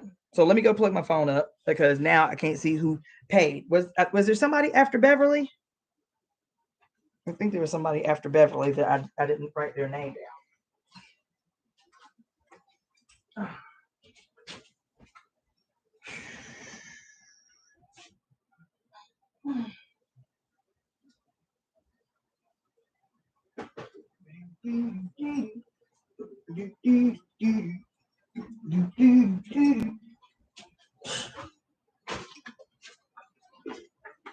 Okay.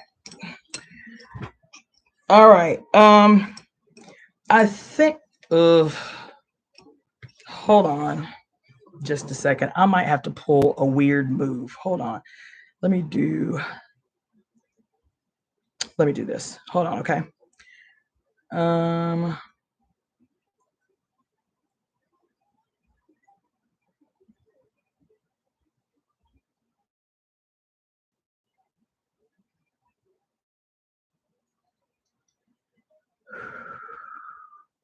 don't know if this is going to work. I don't know if my computer is going to let me do this.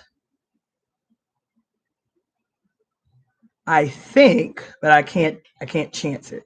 I think that everybody that asked me to pull a card from them was here on YouTube, but because my phone died, my Instagram feed died. So I'm going to try to open it in a different browser just in case. Woo. Oh,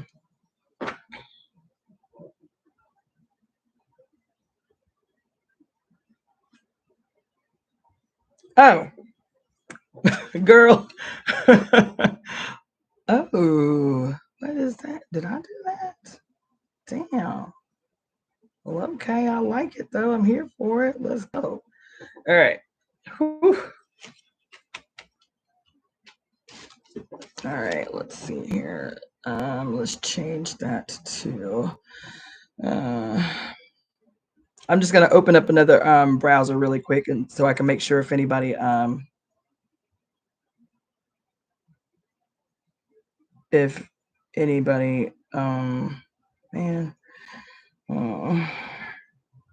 What boy? Let's see. Ew.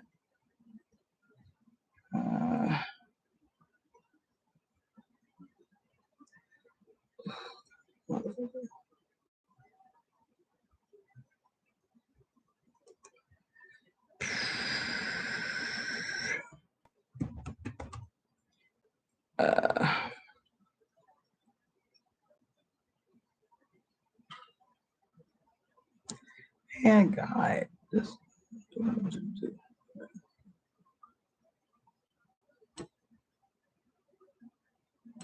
Okay. All right. So let's see here. So Beverly is who I'm pulling for next. Hopefully she's still here. I did take a long time. Oh, Oh, thanks for that feedback, Nisha. She said, don't take more than 400 milligrams and you'll be fine. That's the cow mag I was telling y'all about, Naturally Calm. Okay, so let's see. Beverly, you still in here? Oh, well, you know what? I was going to, can I even, I'm going to see if I can do a live. I don't know. Okay, yeah, it looks like I can. No, okay, whatever.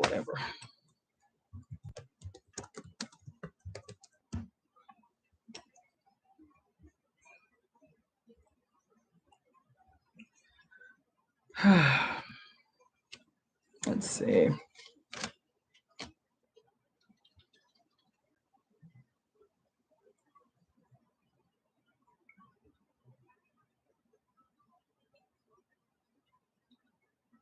Ciao.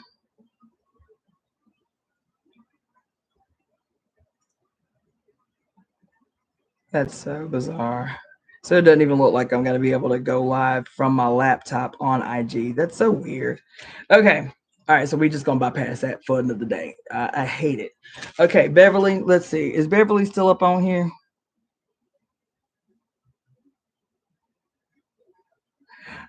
Thanks, Nina. Is Beverly still up on here? Dang.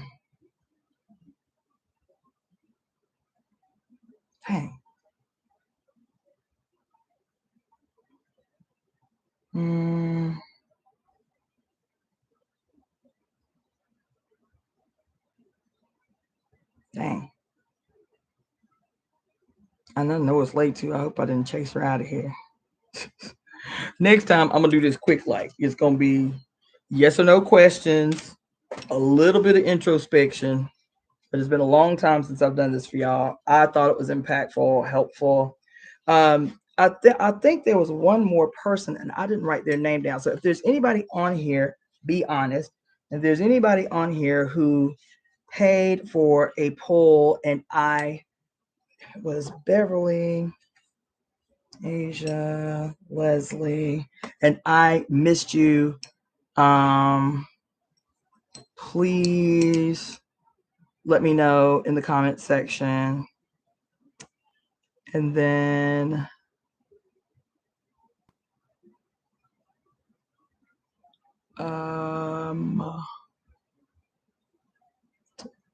Dolores.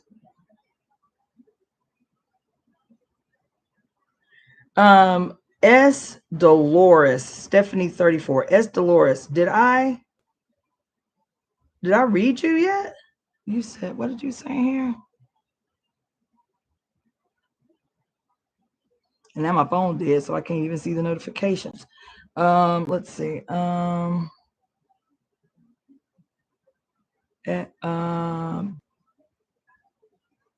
Okay, so Beverly, I know I have to pull for you, and then I don't see you again. Oh, Ken's color box. Okay, I see your message, and the answer is yes.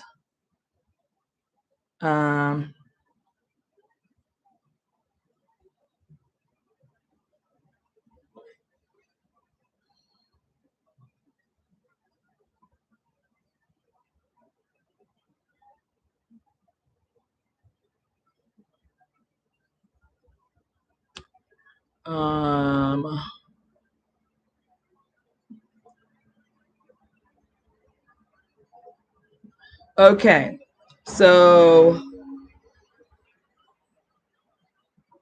all right, so I made it through all these comments. Okay, so Beverly, I don't see a question for you. So if you're on here, put your question now in the comment section.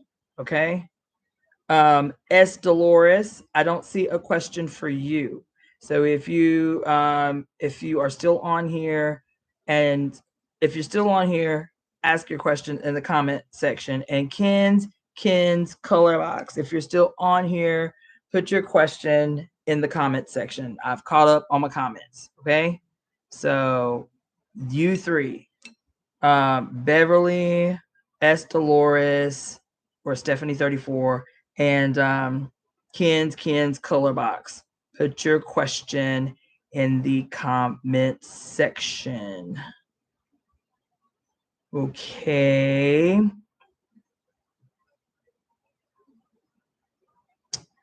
All right. All right. Yeah. Okay. Okay, cool. Yeah, I made it through all the comments.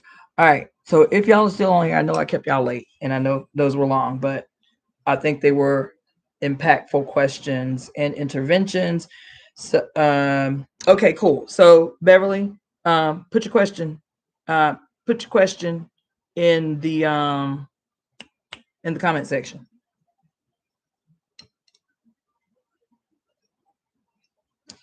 And then also tell me which oracle you want me to read. Do you want me to do a Kali pull for you, or do you want me to do a the medicine woman?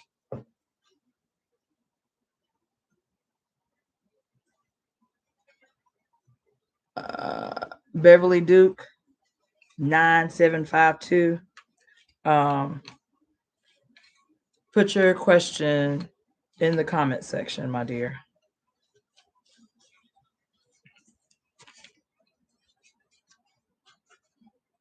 QB,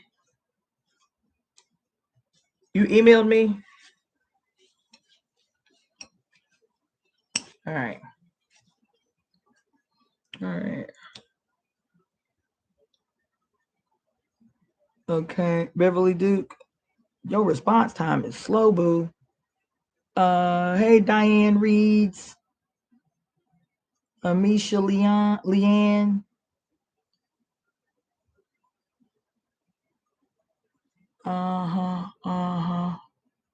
Okay. So maybe I will pull another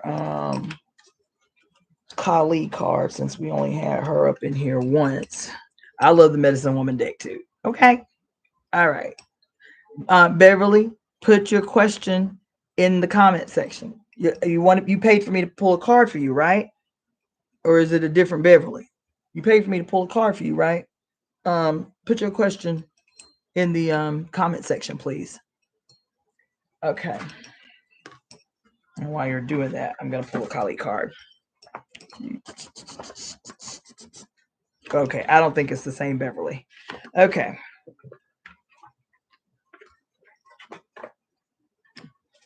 Okie dokie.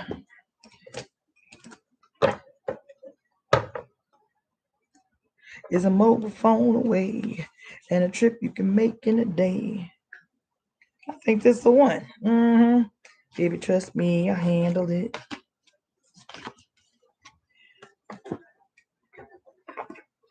Okay. This is Yoga Shakti or Yuga Shakti. Yuga Shakti. This is from the Kali Oracle. Okay. Yuga Shakti. Let's see what she's talking about. Ooh. Well, let me show y'all something before I read it. I got this at the Goodwill where I told y'all I got that cute ass bag the other day. Look at what I got at the Goodwill the same day. And it's empty. It hadn't been written on at all. Completely. It's journey into the sacred mysteries of your heart. It's like a calendar. Oh no, I guess it's associated with a card, with a deck, but it just came with the book. But it's like, yeah, it's like a reflections book. It's like a journaling book, completely empty. I got it for $2 at the Goodwill the other day. Isn't that dope? It's thick too. Pretty, right? Anyway. Yeah, it was a score. And I got that cute little bag with all the eyes on it that I showed y'all from the Goodwill that day. Okay, so this is number 13, Yuga Shakti.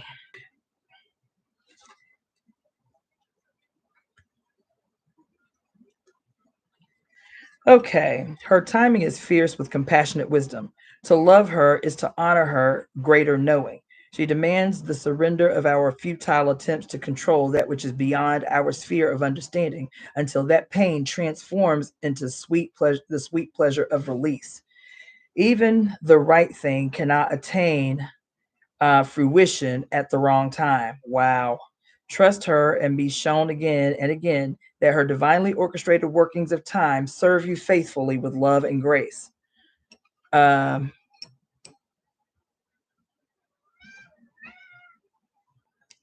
okay, that's your question, Beverly. Is what is the next step on your evolution? Okay, hold on. Hold that thought because I just pulled the card for the group, but I'm going to pull you a card. Okay. Kali's out. So I'm going to show y'all the card again.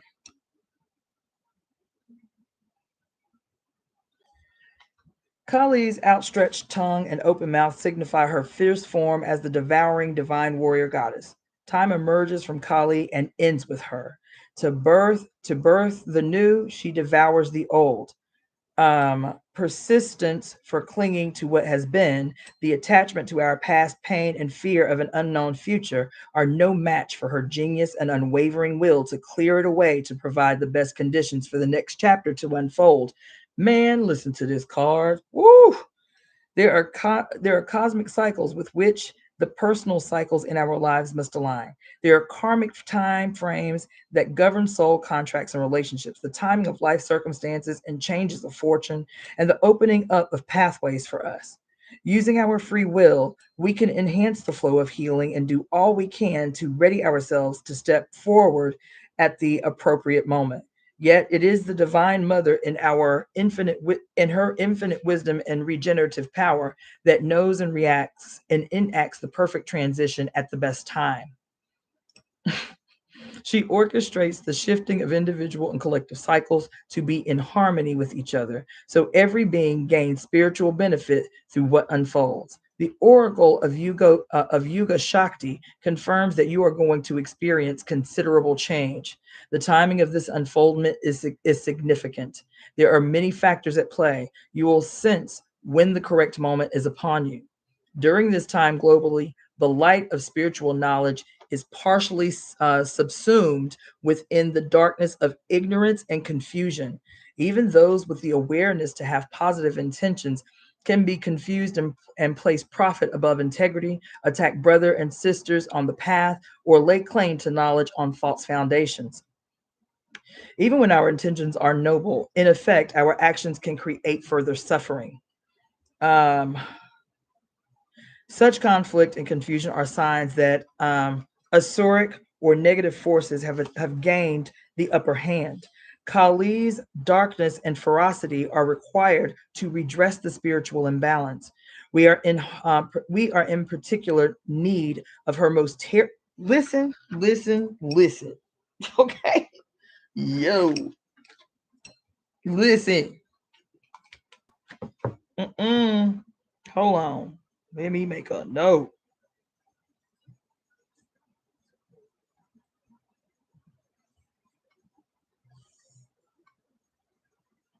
Child, listen.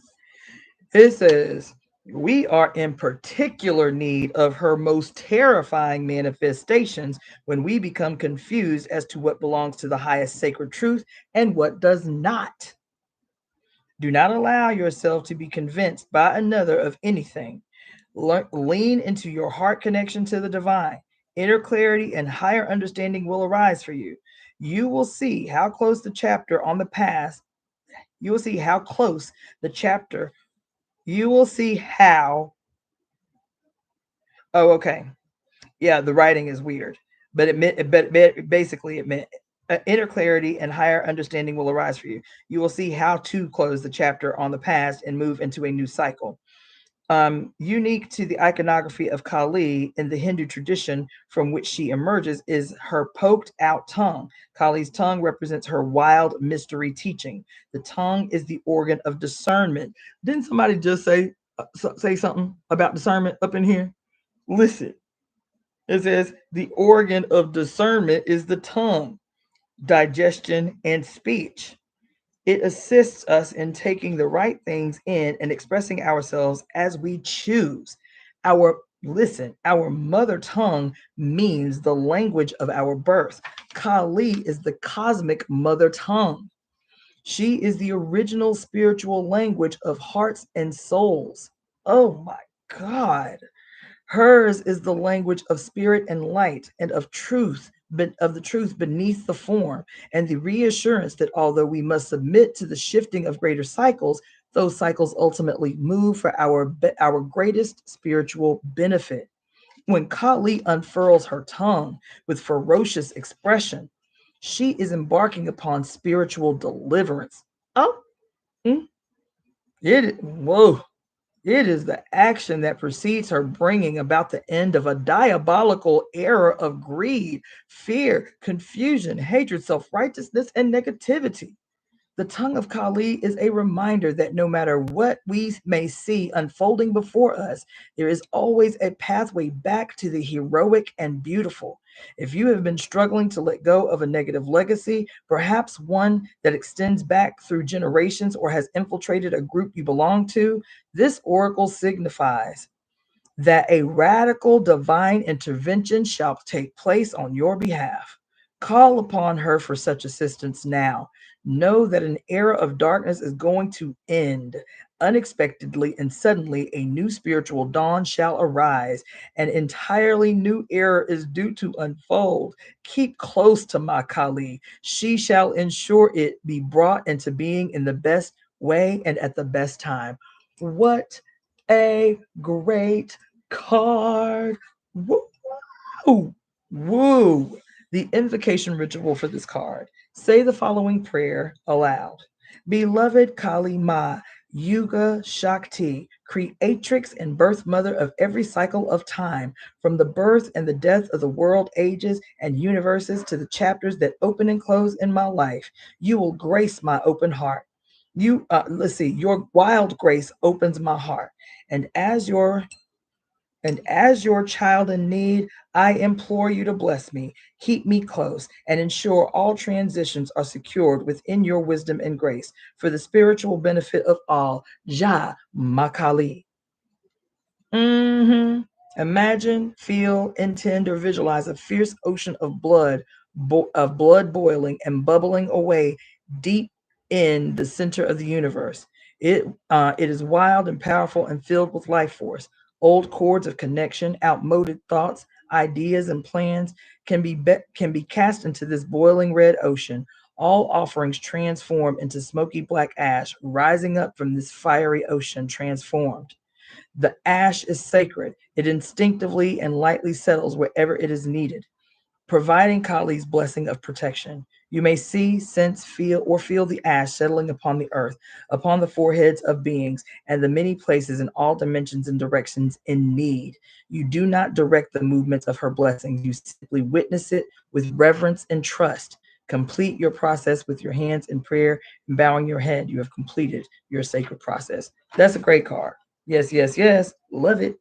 Love it. So, all right. And so, yes, Africa raised me. Yes. Okay, Beverly. So you want the Kali pull too. Sorry, let me shuffle them up real quick. And you said, what is your next stage of evolution? Okay.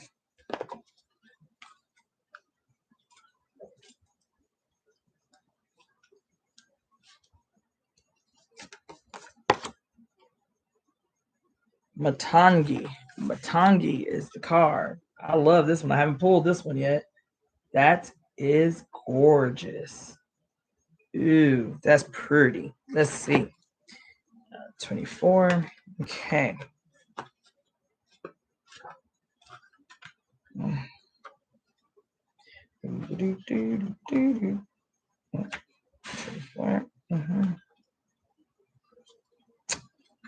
All right.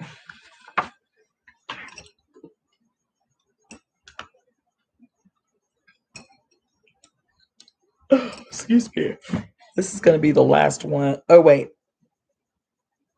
Unless I hear from the other two, which I have not yet.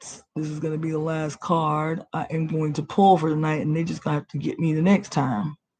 Okay. All right, cool. So let's see.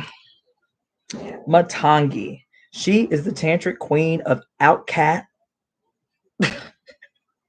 She is the tantric queen of outcasts, unveiling hidden inner power to thrive outside of conventional society. Come on in, then. She holds the secret teachings of the power of the voice. Listen to how these cards is following. Listen to how these cards. The previous card just talked about the power of the tongue and what it means when she rolls out her tongue. This card say, look, she holds the secret teachings of the power of the voice, of the healing power of art and music. Come on in the room today. Come on. She is the divine feminine medicine for the lost, the alienated, or those who have been cast aside. Um, if you have been denied love and respect, she brings healing and empowerment. If you have suffered rejection, abandonment, or been labeled as unworthy in any way, she brings dignity and repair. She is the ignition of a creative, joyful, vibrant life path. The ninth of the wisdom goddesses, Mahavijaya Matagani, Matangi, is a wild goddess, sparkling green in color with a green parrot as her symbol. She dwells outside the confines of polite society. She eats stale food, a symbol of her power in the realm that has been discarded or rejected, and her ability to secure or to source power from that which others cannot recognize as having value.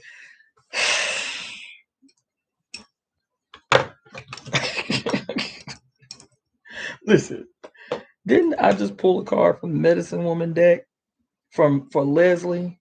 And the card, what was the card? It was the Nine of Bowls, and it was talking about how we are surrounded by a world of things that have been made dead things, and seeing the value and seeing that you are surrounded by friends. The knife is your friend because it helps you cut your bread. That you going. What did it just say?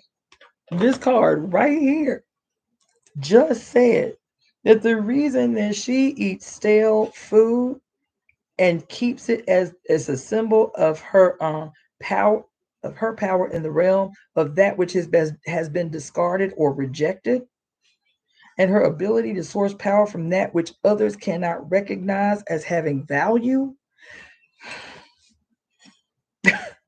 Matangi sees worth where others are not capable of noticing it, let alone honoring it. She is for those souls going through the experience of being disrespected, discarded, not really seen, and not loved and valued for their true being. She is also for those who think and seek to live outside social, political, economic, or religious systems and can thrive best by doing so. Her, her association with pollution and unclean food represents her power to overcome impurity and toxic energy. These include poisons on all levels, from the many physical toxins in our modern world to actions that appear wholly on listen to actions that appear wholly on the surface but are rotten to the core, to the emotional and psychological poisons that steal away our peace and freedom, for those who recognize the spiritually dysfunctional lifestyles that typify mainstream mentality, who may feel uncertain or vulnerable as to how to cultivate well-being and protect the planet for the future generations. She provides strength, courage, and integrity. Montangi opens the sacred pathway that bypasses fear and moving with the crowd, releasing constrictions to the soul and allowing for authenticity and a deep inner aliveness to emerge. You'll know when this is happening because you will feel increasingly like yourself, responsible and free to create your path in life while recognizing how trapped and deadened so many are around you. You will feel grateful that you don't fit in and determined to manifest something constructive within the gift of freedom and spiritual power that you've been able to access. Matangi is the liberator, and her appearance in a reading implies you cannot find fulfillment in the dreams another has dreamed for you. Is this not what I was talking about to Sister Aisha? I was like, look, some people may not agree with your choice in life. I was telling you about the story about me telling my mama I was going to go to medical school, right? And so when you level up, if they can't see how it's reasonable or rational, it'll come off in a way that's reducing or reducing. We'll just say reducing, right? This is what it's talking about right here. That card that I pulled for that sister saying, look, do what you need to do, but just be mindful. When you talk about you're going to buy this house so you can free yourself up to become a full-time writer and artist, some people, even if they love you, because they cannot see your vision, because they cannot see it, they'll be like, oh, that's interesting. You sure you want to do that though? This is what it's talking about right here. This is what this card right here is talking about. You feel me?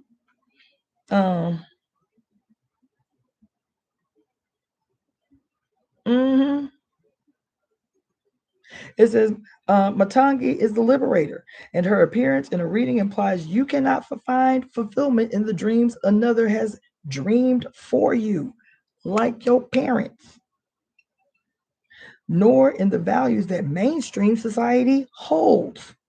You have a path and a purpose that needs to break with societal conditioning. And sometimes that will mean experiencing what it is to be an outsider. However, you are never alone. And really, you belong to a soul tribe. This is what I told Leslie. You belong to a soul tribe of unique beings with Matangi as our spiritual queen. We just have to say, open our mouth so the tribe can come. There is nothing wrong with being different. You can find a way to belong that does not compromise your essential self, but rather frees and empowers you to belong truly to yourself. As the tantric emanation of Saraswati, Matangi opens us up to the esoteric power of speech. This is the realm of poetry, speaking, and writing that inspires and uplifts. The use of words in such a way that they have the power to change another's state of being. Oh my God, yes. Yes. Oh my God. The use of words in such a way that they have the power to change another state of being. Some may call this spell casting. Some may call this spell casting. Hold on. Now my PM on that act up.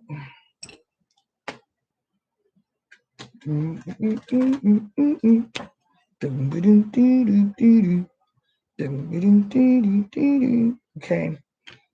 A beautiful teaching associated with Matangi is that the devotee must trust. Oh, let's see. A beautiful teaching associated with Matangi is that the devotee must treat all women with reverence and respect.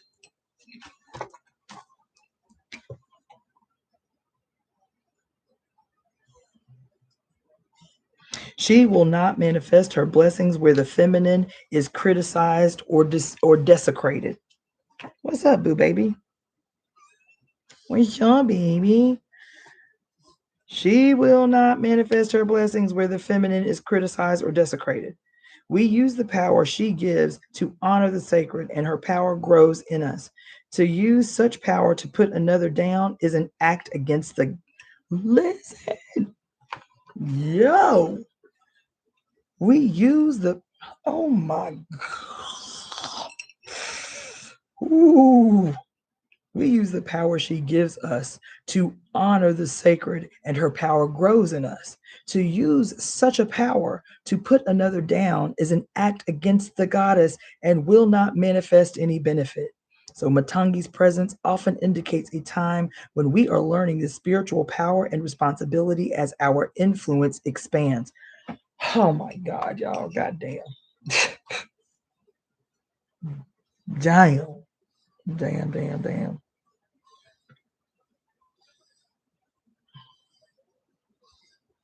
Yo. In a reading, she augurs the overcoming of a toxic pattern or situation. If you have been feeling at the mercy of another person or situation, she reassures you that you have the spiritual power within to claim your energy as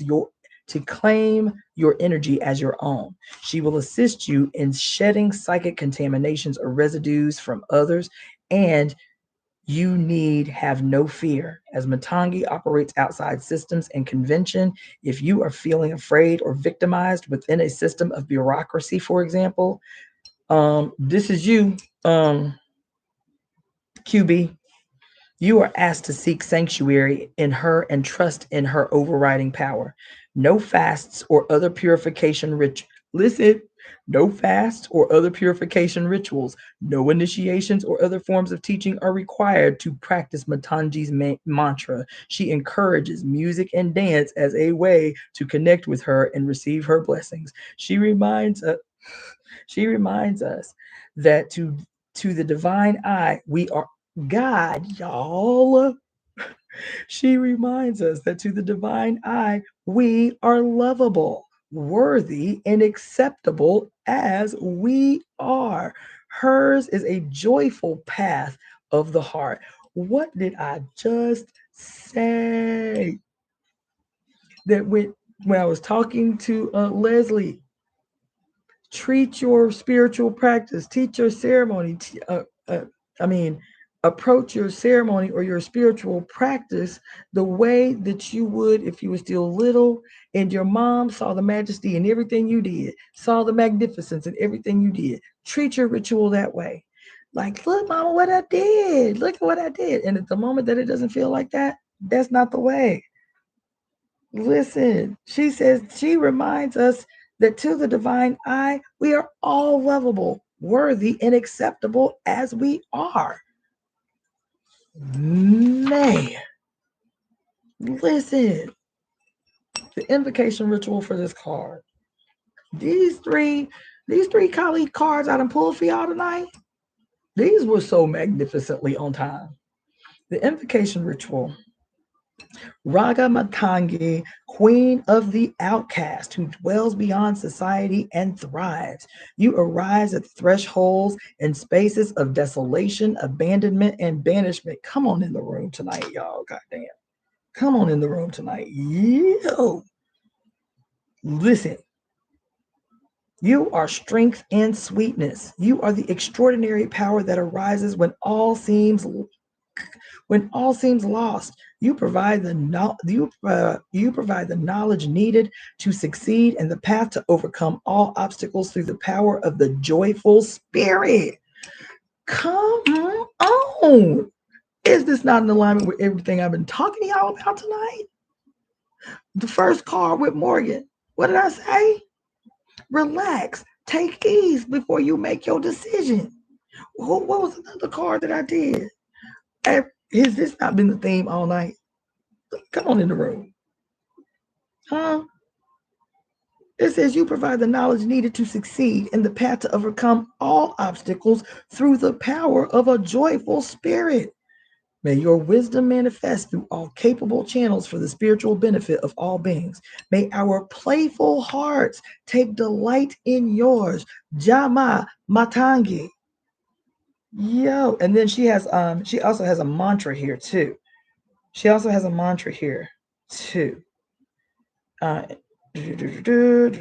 Okay. Om Reem Shreem Shri Manta. Let's see. Matangishvara Zvaha. Om Reem Shreem Shri Matangishvara Svaha. Sounds like Om Reem Aim. Okay, Om Reem Aim Shreem Om Reem Aim Shreem Shri Matongeshvari Swaha. Vari Swaha. Okay. Love it. So thank you, Africa Raised Me. It's working. It's working. Yes, I love that, QB. She said last year it seems like I'd go out dancing and attract all kinds of people and new experiences with all kinds of people. Yep, there you go. So this was the card that I pulled for Beverly. Okay. So let's talk about it because her question was, what is the next step on my evolution? So for future reference, we're gonna ask yes, no questions on the short reads, because that question, what is the next step in my evolution? For me to answer that question, because see, it's not a yes, no question. For me to answer that question, I need to know, I need to be able to inquire. You feel me? But just working with this card here, just going off this card here, because I don't know where you at in your stage of evolution. That will determine what I would counsel you. But based on this card, this might be the starting point for you, is to just have me, I'll text I'll email you make sure you email me, evoemetemp evoemetemp@gmail.com, evoemetemp@gmail.com, so I can send you the picture and the invocation ritual for this card. But this card, I don't know anything about you. I don't know what you do with your life or whatever, but this card is really encouraging you to color outside the lines, right? Is to live outside the norms, right? It says, she is the divine medicine for the lost, the alienated, and those who have been cast aside. So it sounds like you ain't the only one that need to be doing this for meditation. I might need to be up on game doing this meditation, right? Mm-hmm. Yeah. Boy. Ugh.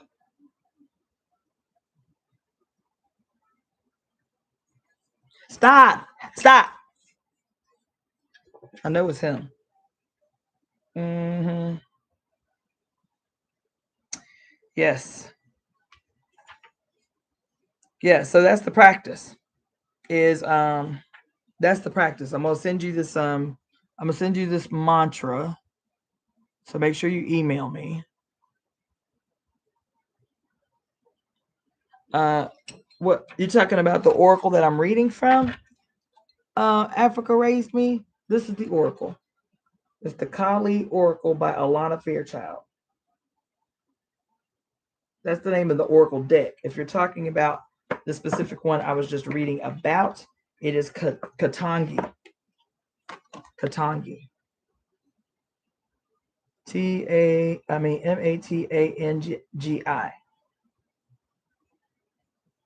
It's beautiful. All right.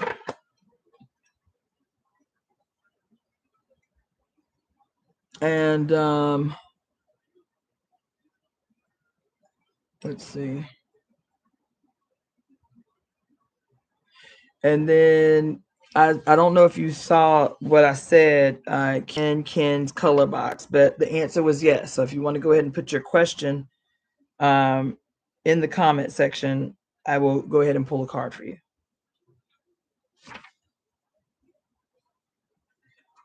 Okay. Oh my God. This is definitely the last one I'm going to pull.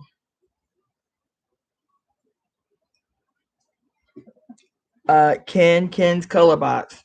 Place your question in the comment section, and then clarify if you want me to pull from the Medicine Woman deck or from the Kali Oracle. Okay. That's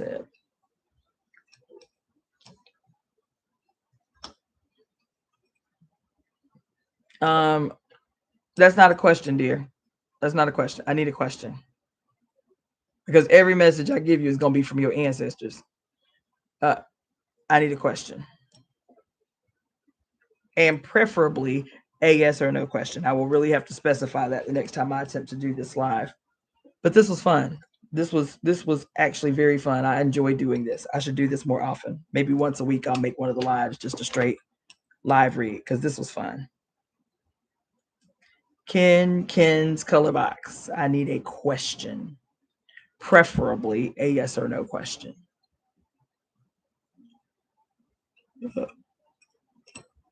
Oh, God, excuse me. Okay. Ken's color box. I need a question in the comment section.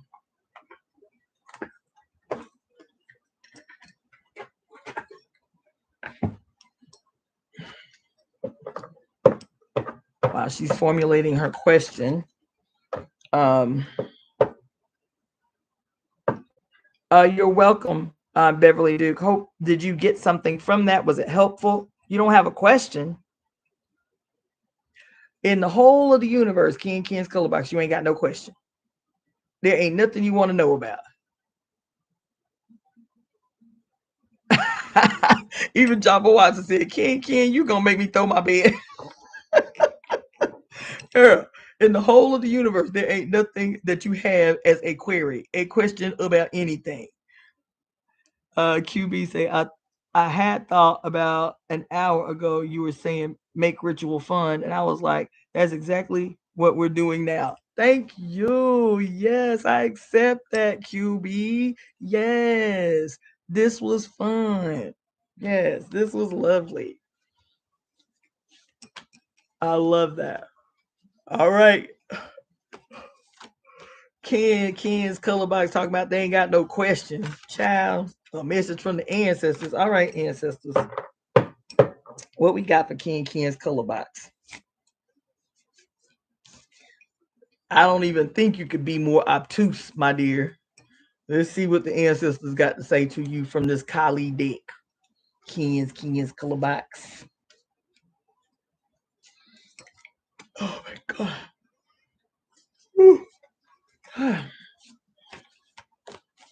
This deck is so great. Maybe. Ooh, beautiful. Well, let's just see, my dear.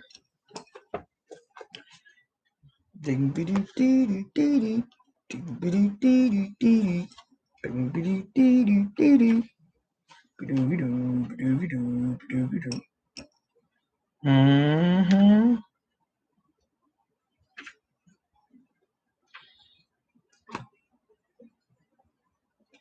Ooh, sorry, you guys, for the yawning. Okay, this card is gorgeous, by the way. So this is Coloratry.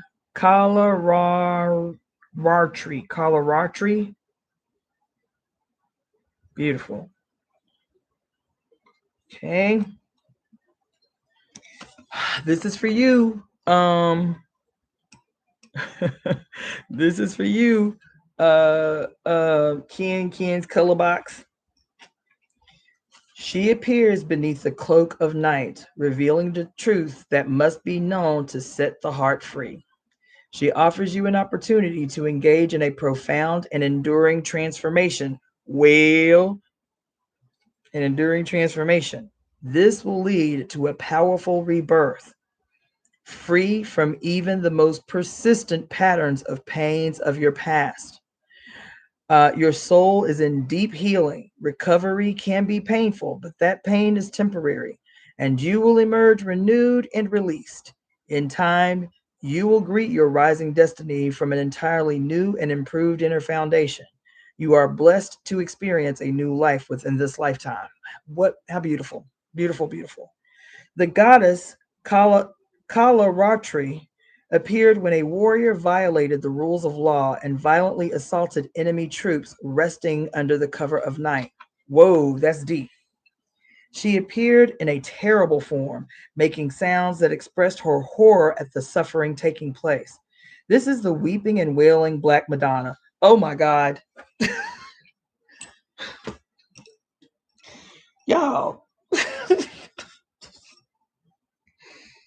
Yo, these cards tonight, listen.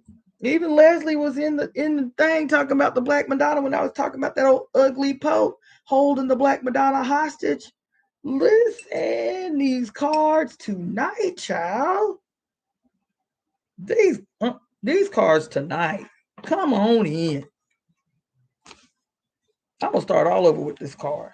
The goddess Coloratri appeared when a warrior violated the rules of law and violently assaulted enemy troops while they were resting under the cover of night. She appeared in terrible form, making sounds that expressed her horror at the suffering taking place. This is the weeping and wailing Black Madonna. No matter how people try to cover up what is happening, glossing over things with cleverly manipulated words, she is the truth witnessed and laid bare. Yo, can I give y'all a word? Man, I am having a whole moment up in here.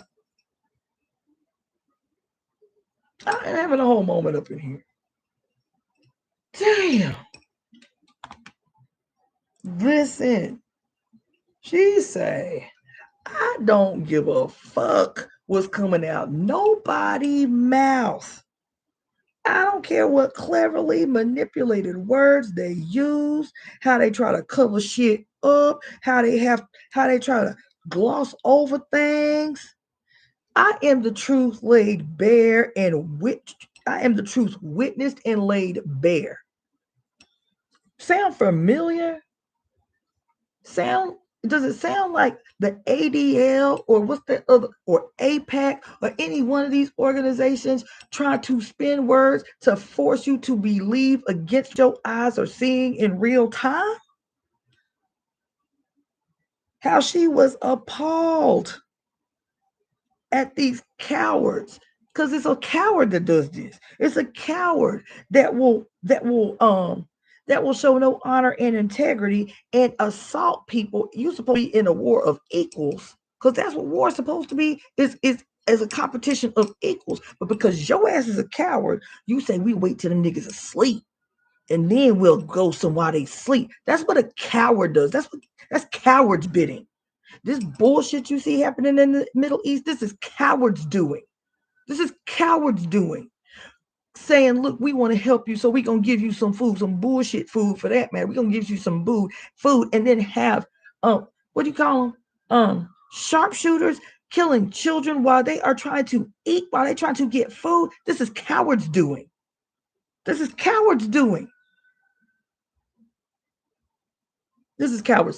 And then using the media. What does she say here? Cleverly manipulated words to make you believe against what your eyes see happening in real time. Child, I'm having a moment up in here. For those who have been cajoled or coerced to deny their intuition and authentic experience, Coloratri breaks through the crazy making and brings us into the truth of what is happening.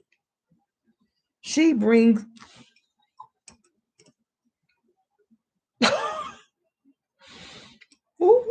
this card. This card.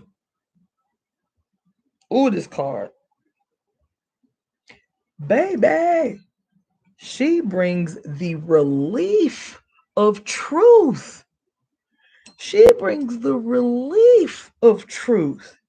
Even when it is difficult to bear. Oh my God. Listen.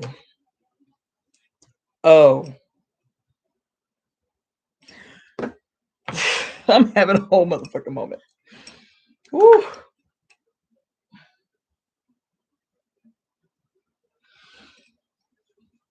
When Holistic Harmony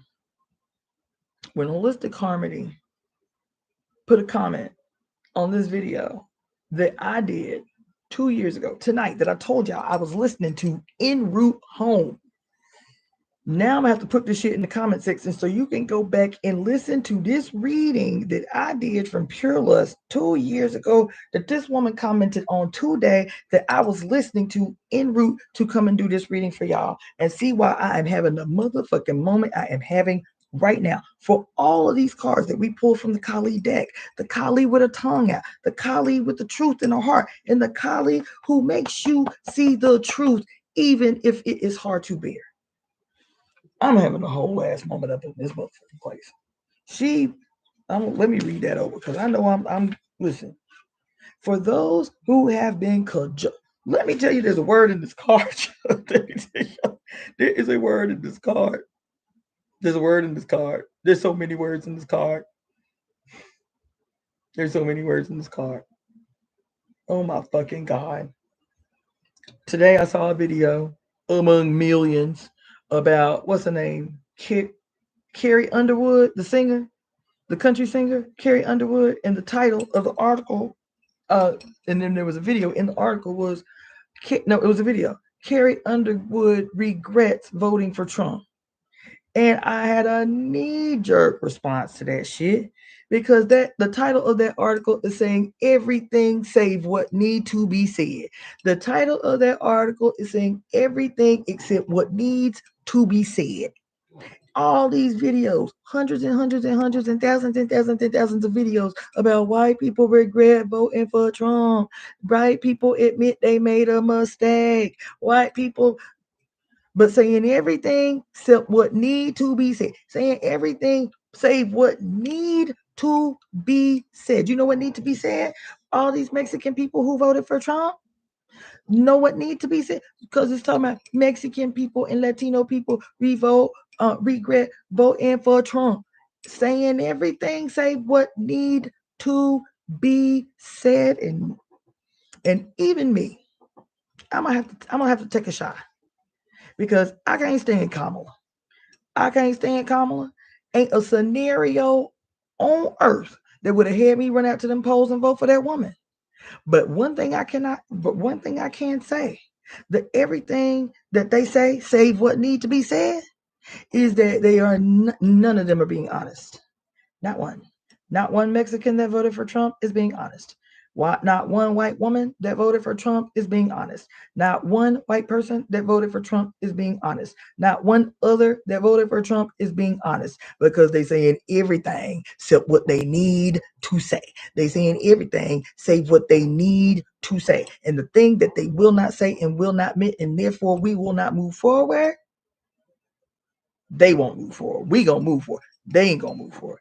The thing that need to be said that they ain't saying is that the only reason I voted for Trump is because I would never vote for a black bitch. That is the issue of the day. And every card that we have pulled has said the same thing. I saw that video. Carrie Underwood regrets that she voted for Trump. That ain't what need to be said. That ain't what need to be said.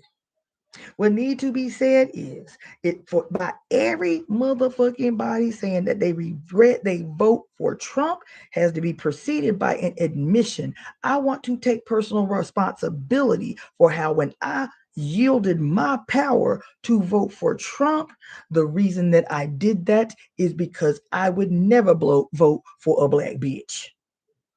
Not Kamala. A black bitch, period. Or I hate black people, or I hate black women, or I don't give a fuck what none of you talking about because there ain't nothing eloquent about what he said when he ran. There wasn't nothing inspiring about what he said when he ran. Nothing. Not nothing. Not a thing. There wasn't anything intelligent that he's because if he had been an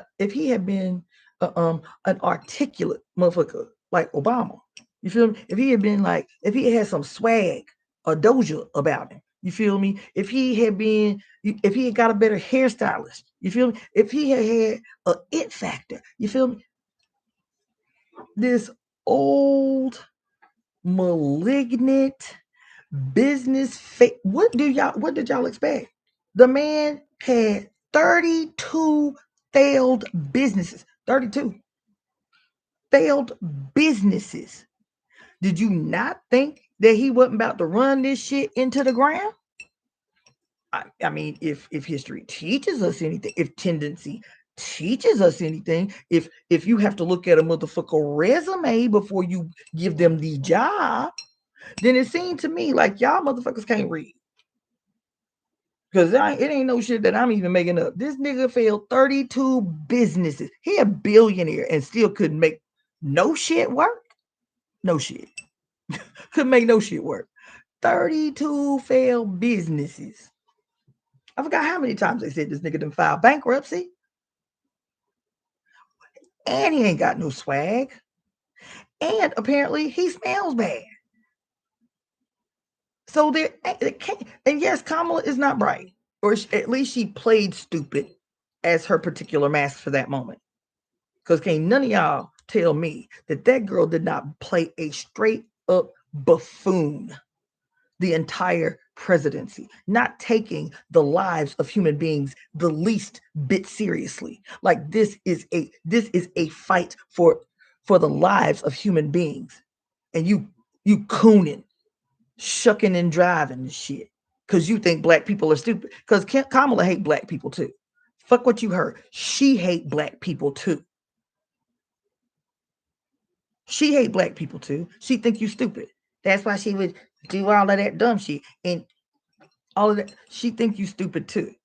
But her proximity to black femininity is why y'all all voted for Trump. Gross, unattractive, unintelligent, inarticulate buffoon that he was. And y'all still walked out to them polls because while everybody else was like, anything but Trump, anything but Trump, anything but Trump. Under their voice, they wasn't saying it out loud, the MAGAs. They wasn't saying it out loud. You know what they were saying? Anything but that black bitch. Anybody but that black bitch. Anybody but that black bitch. And so the black bitch becomes the issue, not Kamala. Kamala is not the issue because she is a Zionist. She is a supporter of the system, not only a supporter of the system, an enthusiastic participant in the exploits of the system.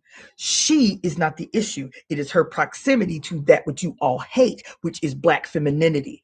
This is the issue. And so every time I see one of these headlines, Mexicans regretting that they voted for Trump, I already know who you is. Asians hate regretting that they voted for Trump. I already know who you is. Black men, because there was a chunk of black men who voted for Trump. I already know who you is. White men, white women, especially white women who always want to feign innocence and feign femininity and sensitivity and shit. Y'all be diabolical. Y'all be diabolical. And more than half of y'all voted for Trump. I already know why. I already know who you is. And you cannot keep simple what is right in front of you. What this card just said, the truth of what actually is, despite what's falling out your face. Because you'll say all the reasons that you voted for Trump, and not one of them reasons make a motherfucking lick of sense. An ounce of sense. A gram of sense. Now, one shit you say out your mouth make a lick of sense. And so everything that you say, tell me everything that you're not saying. I'm having a moment up in here. Because the first card that we pulled out of this collie deck said, essentially it said, y'all bitches hate black people. And it ain't not black people. Y'all bitches hate black women. And it ain't until you what? Bow before black women and say, thank you so much for your presence on this goddamn planet.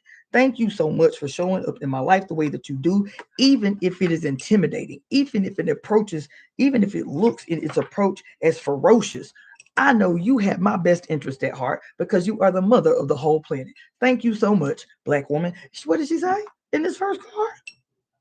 What did she say? With right here. That it is not until you move past your aversion to the, what did she call her? The black, what did she call her? The black witch? What did she say? What card was that? The number 6 card? What did she say? She said it ain't until y'all asses Get over your aversion and fear of and hatred of who? Trauma Nagamo, who is our black ass, wrathful mother of tantric wisdom. It's in your face if you care to look. Oh my God. I got pictures to share with y'all today. I'm gonna have to do it some other way. I don't know. Maybe I'm gonna put it in our Temple of Evolutionary Emergence Facebook group. Because I told y'all, I made the promise, I kept forgetting. I stopped my car today to get pictures of that alien promo down in Hollywood. And I kept telling you, this alien movie, I said, I'm going to have to watch this bullshit, and I don't want to watch no movies about no aliens. But goddamn it, when I took them pictures today that I told you I was going to take, when we was talking about the sun god with the wings spread and the sun in the middle, I said, how that shit on goddamn movie promo about a fucking alien popping out a bitch's chest? I said, where they make that connection at? And then I see this picture of the alien with titties, because of course it's a female alien, because she is the one reproducing these baby aliens. So this big old alien is standing on top of this image, and underneath the image, just where her hands fall on the image, is this image of the wingspan with the solar deity in the center. And I got to find, so it's like I don't know if it's an alchemical symbol. I don't know if it's like a Roman numeral or if it's like some mathematical symbol, but so this is supposed to be a series. But when it shows, because it's called Aliens Earth, right? They showing a big old picture of the Earth, y'all. It's like the shit is in your face. It's like, y'all stupid. Y'all don't see. Let's just go ahead, because we arrogant. Let's just go ahead and put the shit in your face and shit. You feel me? There is a symbol that looks like a Roman numeral 5, the V, right? But it's made like it's a crack in the earth, like the earth is an egg and something is coming out from it, but it's just light. So it's like a crack shaped like the Roman numeral 5, or like the square root, right? Or something, right? And it is this crack in the earth shaped like the Roman numeral 5, okay? And this green light coming out of it. Guess where the biggest light is coming from?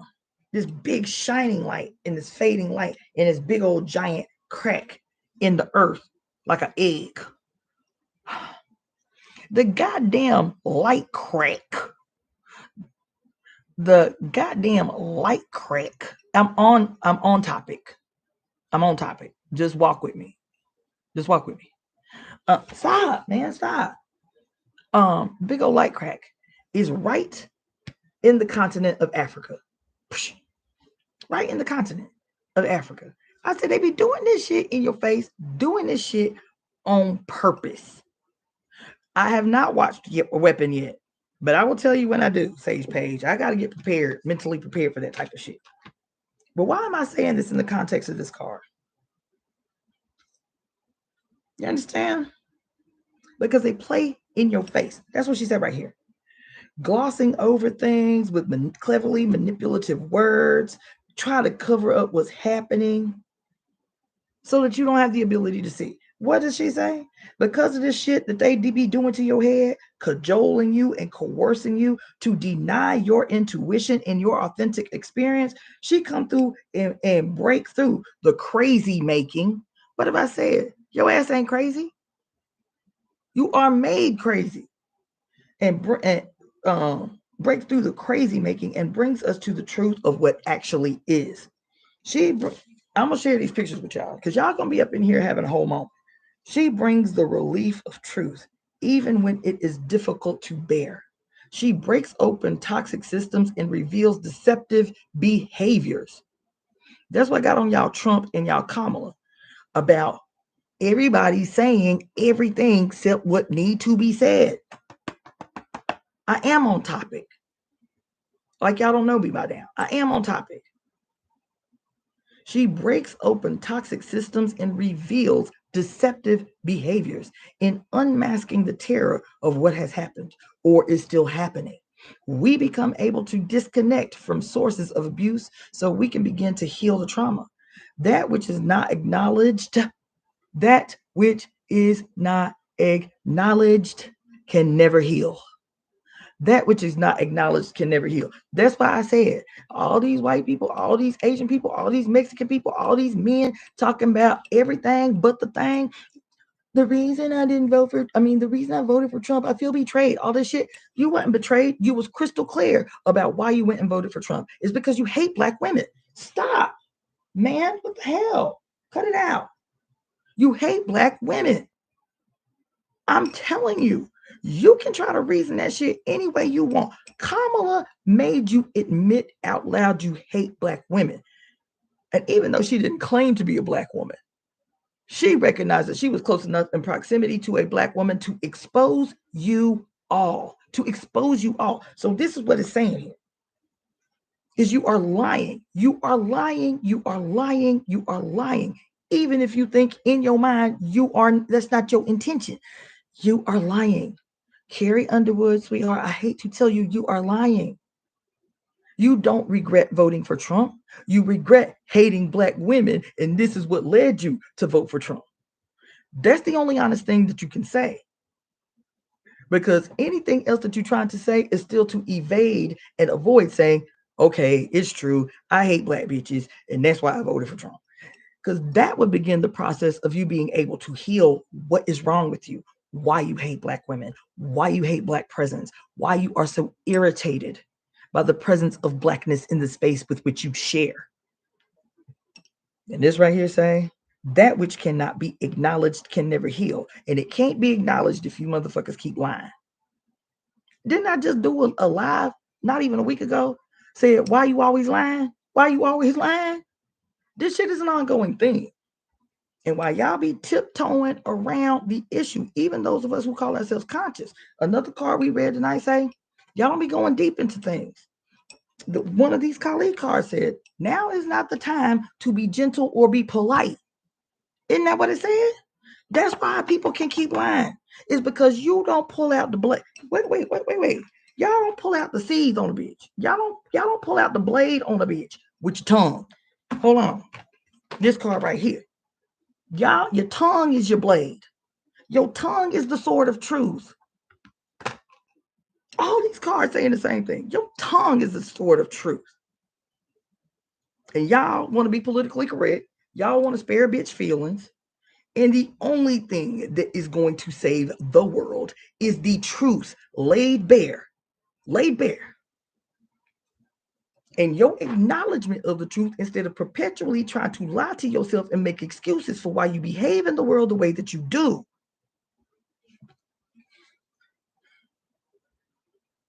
That which is not acknowledged can never heal, but is doomed to be repeated. Lies are what create these cycles of suffering. Lies. That's why these motherfuckers is trying to rewrite history. They need to tell the lies to empower themselves. They need to rewrite history to empower themselves. They rely on your amnesia to prop themselves up bigger than they actually are. And then you drink the lies down and make that shit manifest destiny. That which is not acknowledged can never heal, but it is doomed to be repeated.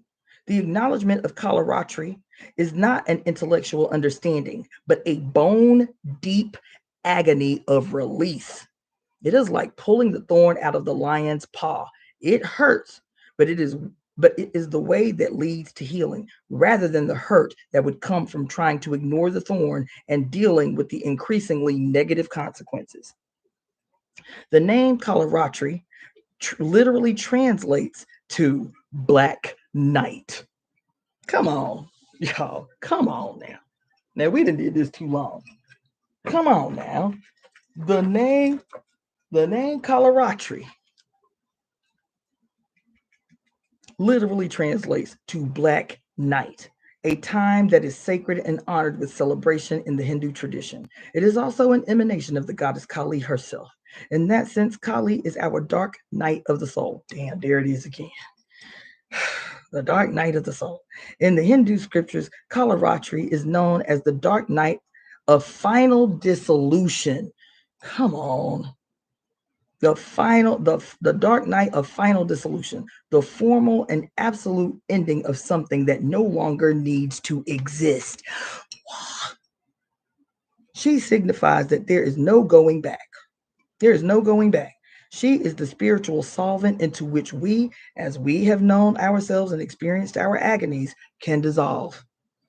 On the spiritual path, to go through a dark night of coloratry is considered a protective and enveloping experience. Here we can be held in a psychic container that allows us to dispense with all we have been working through or holding on to. It is where we try to figure it out and just let it all go, similar to what happens during sleep. During the spiritual sleep of coloratry, we drop the ego and intellect and allow for the divine reorganizing and healing power of the sacred feminine to work its restorative magic. Energies are processed and cleared away. From her, as the cosmic womb, we can then be recreated, reborn. The oracle brings a message of total change, a need to let go of what has been so that a new a new form can be established. You will not know what the new form is going to look like, just as you do not know what you will dream before you go to sleep, nor in what state you will awaken from the following morning. As you enter into the spiritual sleep, you cannot know all that will happen. This is Kali. So we can trust sleep. So this is Kali. So we can trust. Sleep only comes when we can trust. Sleep. So this is Kali. So we can trust. Sleep only comes when we let go. So too, this sleep and restorative spiritual surrender can only happen when we are willing to let go of our attachment to what has been. This form of the goddess is said. This form of the goddess is said to ward off dark entities, ghosts, or spirit, negative energies. And negative energies as they all flee upon her arrival. The sanctuary of night and all it entails, such as coming face to face with our own fears through that, releasing them, is a temple for healing with the goddess. So the many gifts of coloratry include increased fearlessness and freedom.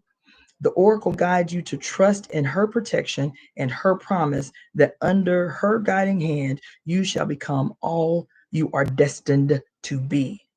The invocation ritual. Jama Kali, dark mother of the black night, cosmic womb of coloratry, I honor you, the divine dissolution, the ending necessary to yield the promised fulfillment. My trust in you is unconditional. I openly acknowledge my suffering and give voice to the agonies I have experienced with intention only to release all of it to you. Bless me with the courage of your honesty to attain complete release. What I have known is less than a drop in the oceanic divine nature that you are awakening within me. I cross the threshold into your healing darkness of unknowing. Here I rest for as long as needed, gently and lovingly dissolving into your being until I am ready to be born anew. May all beings feel your love and know your beautiful liberation. Jama Kali.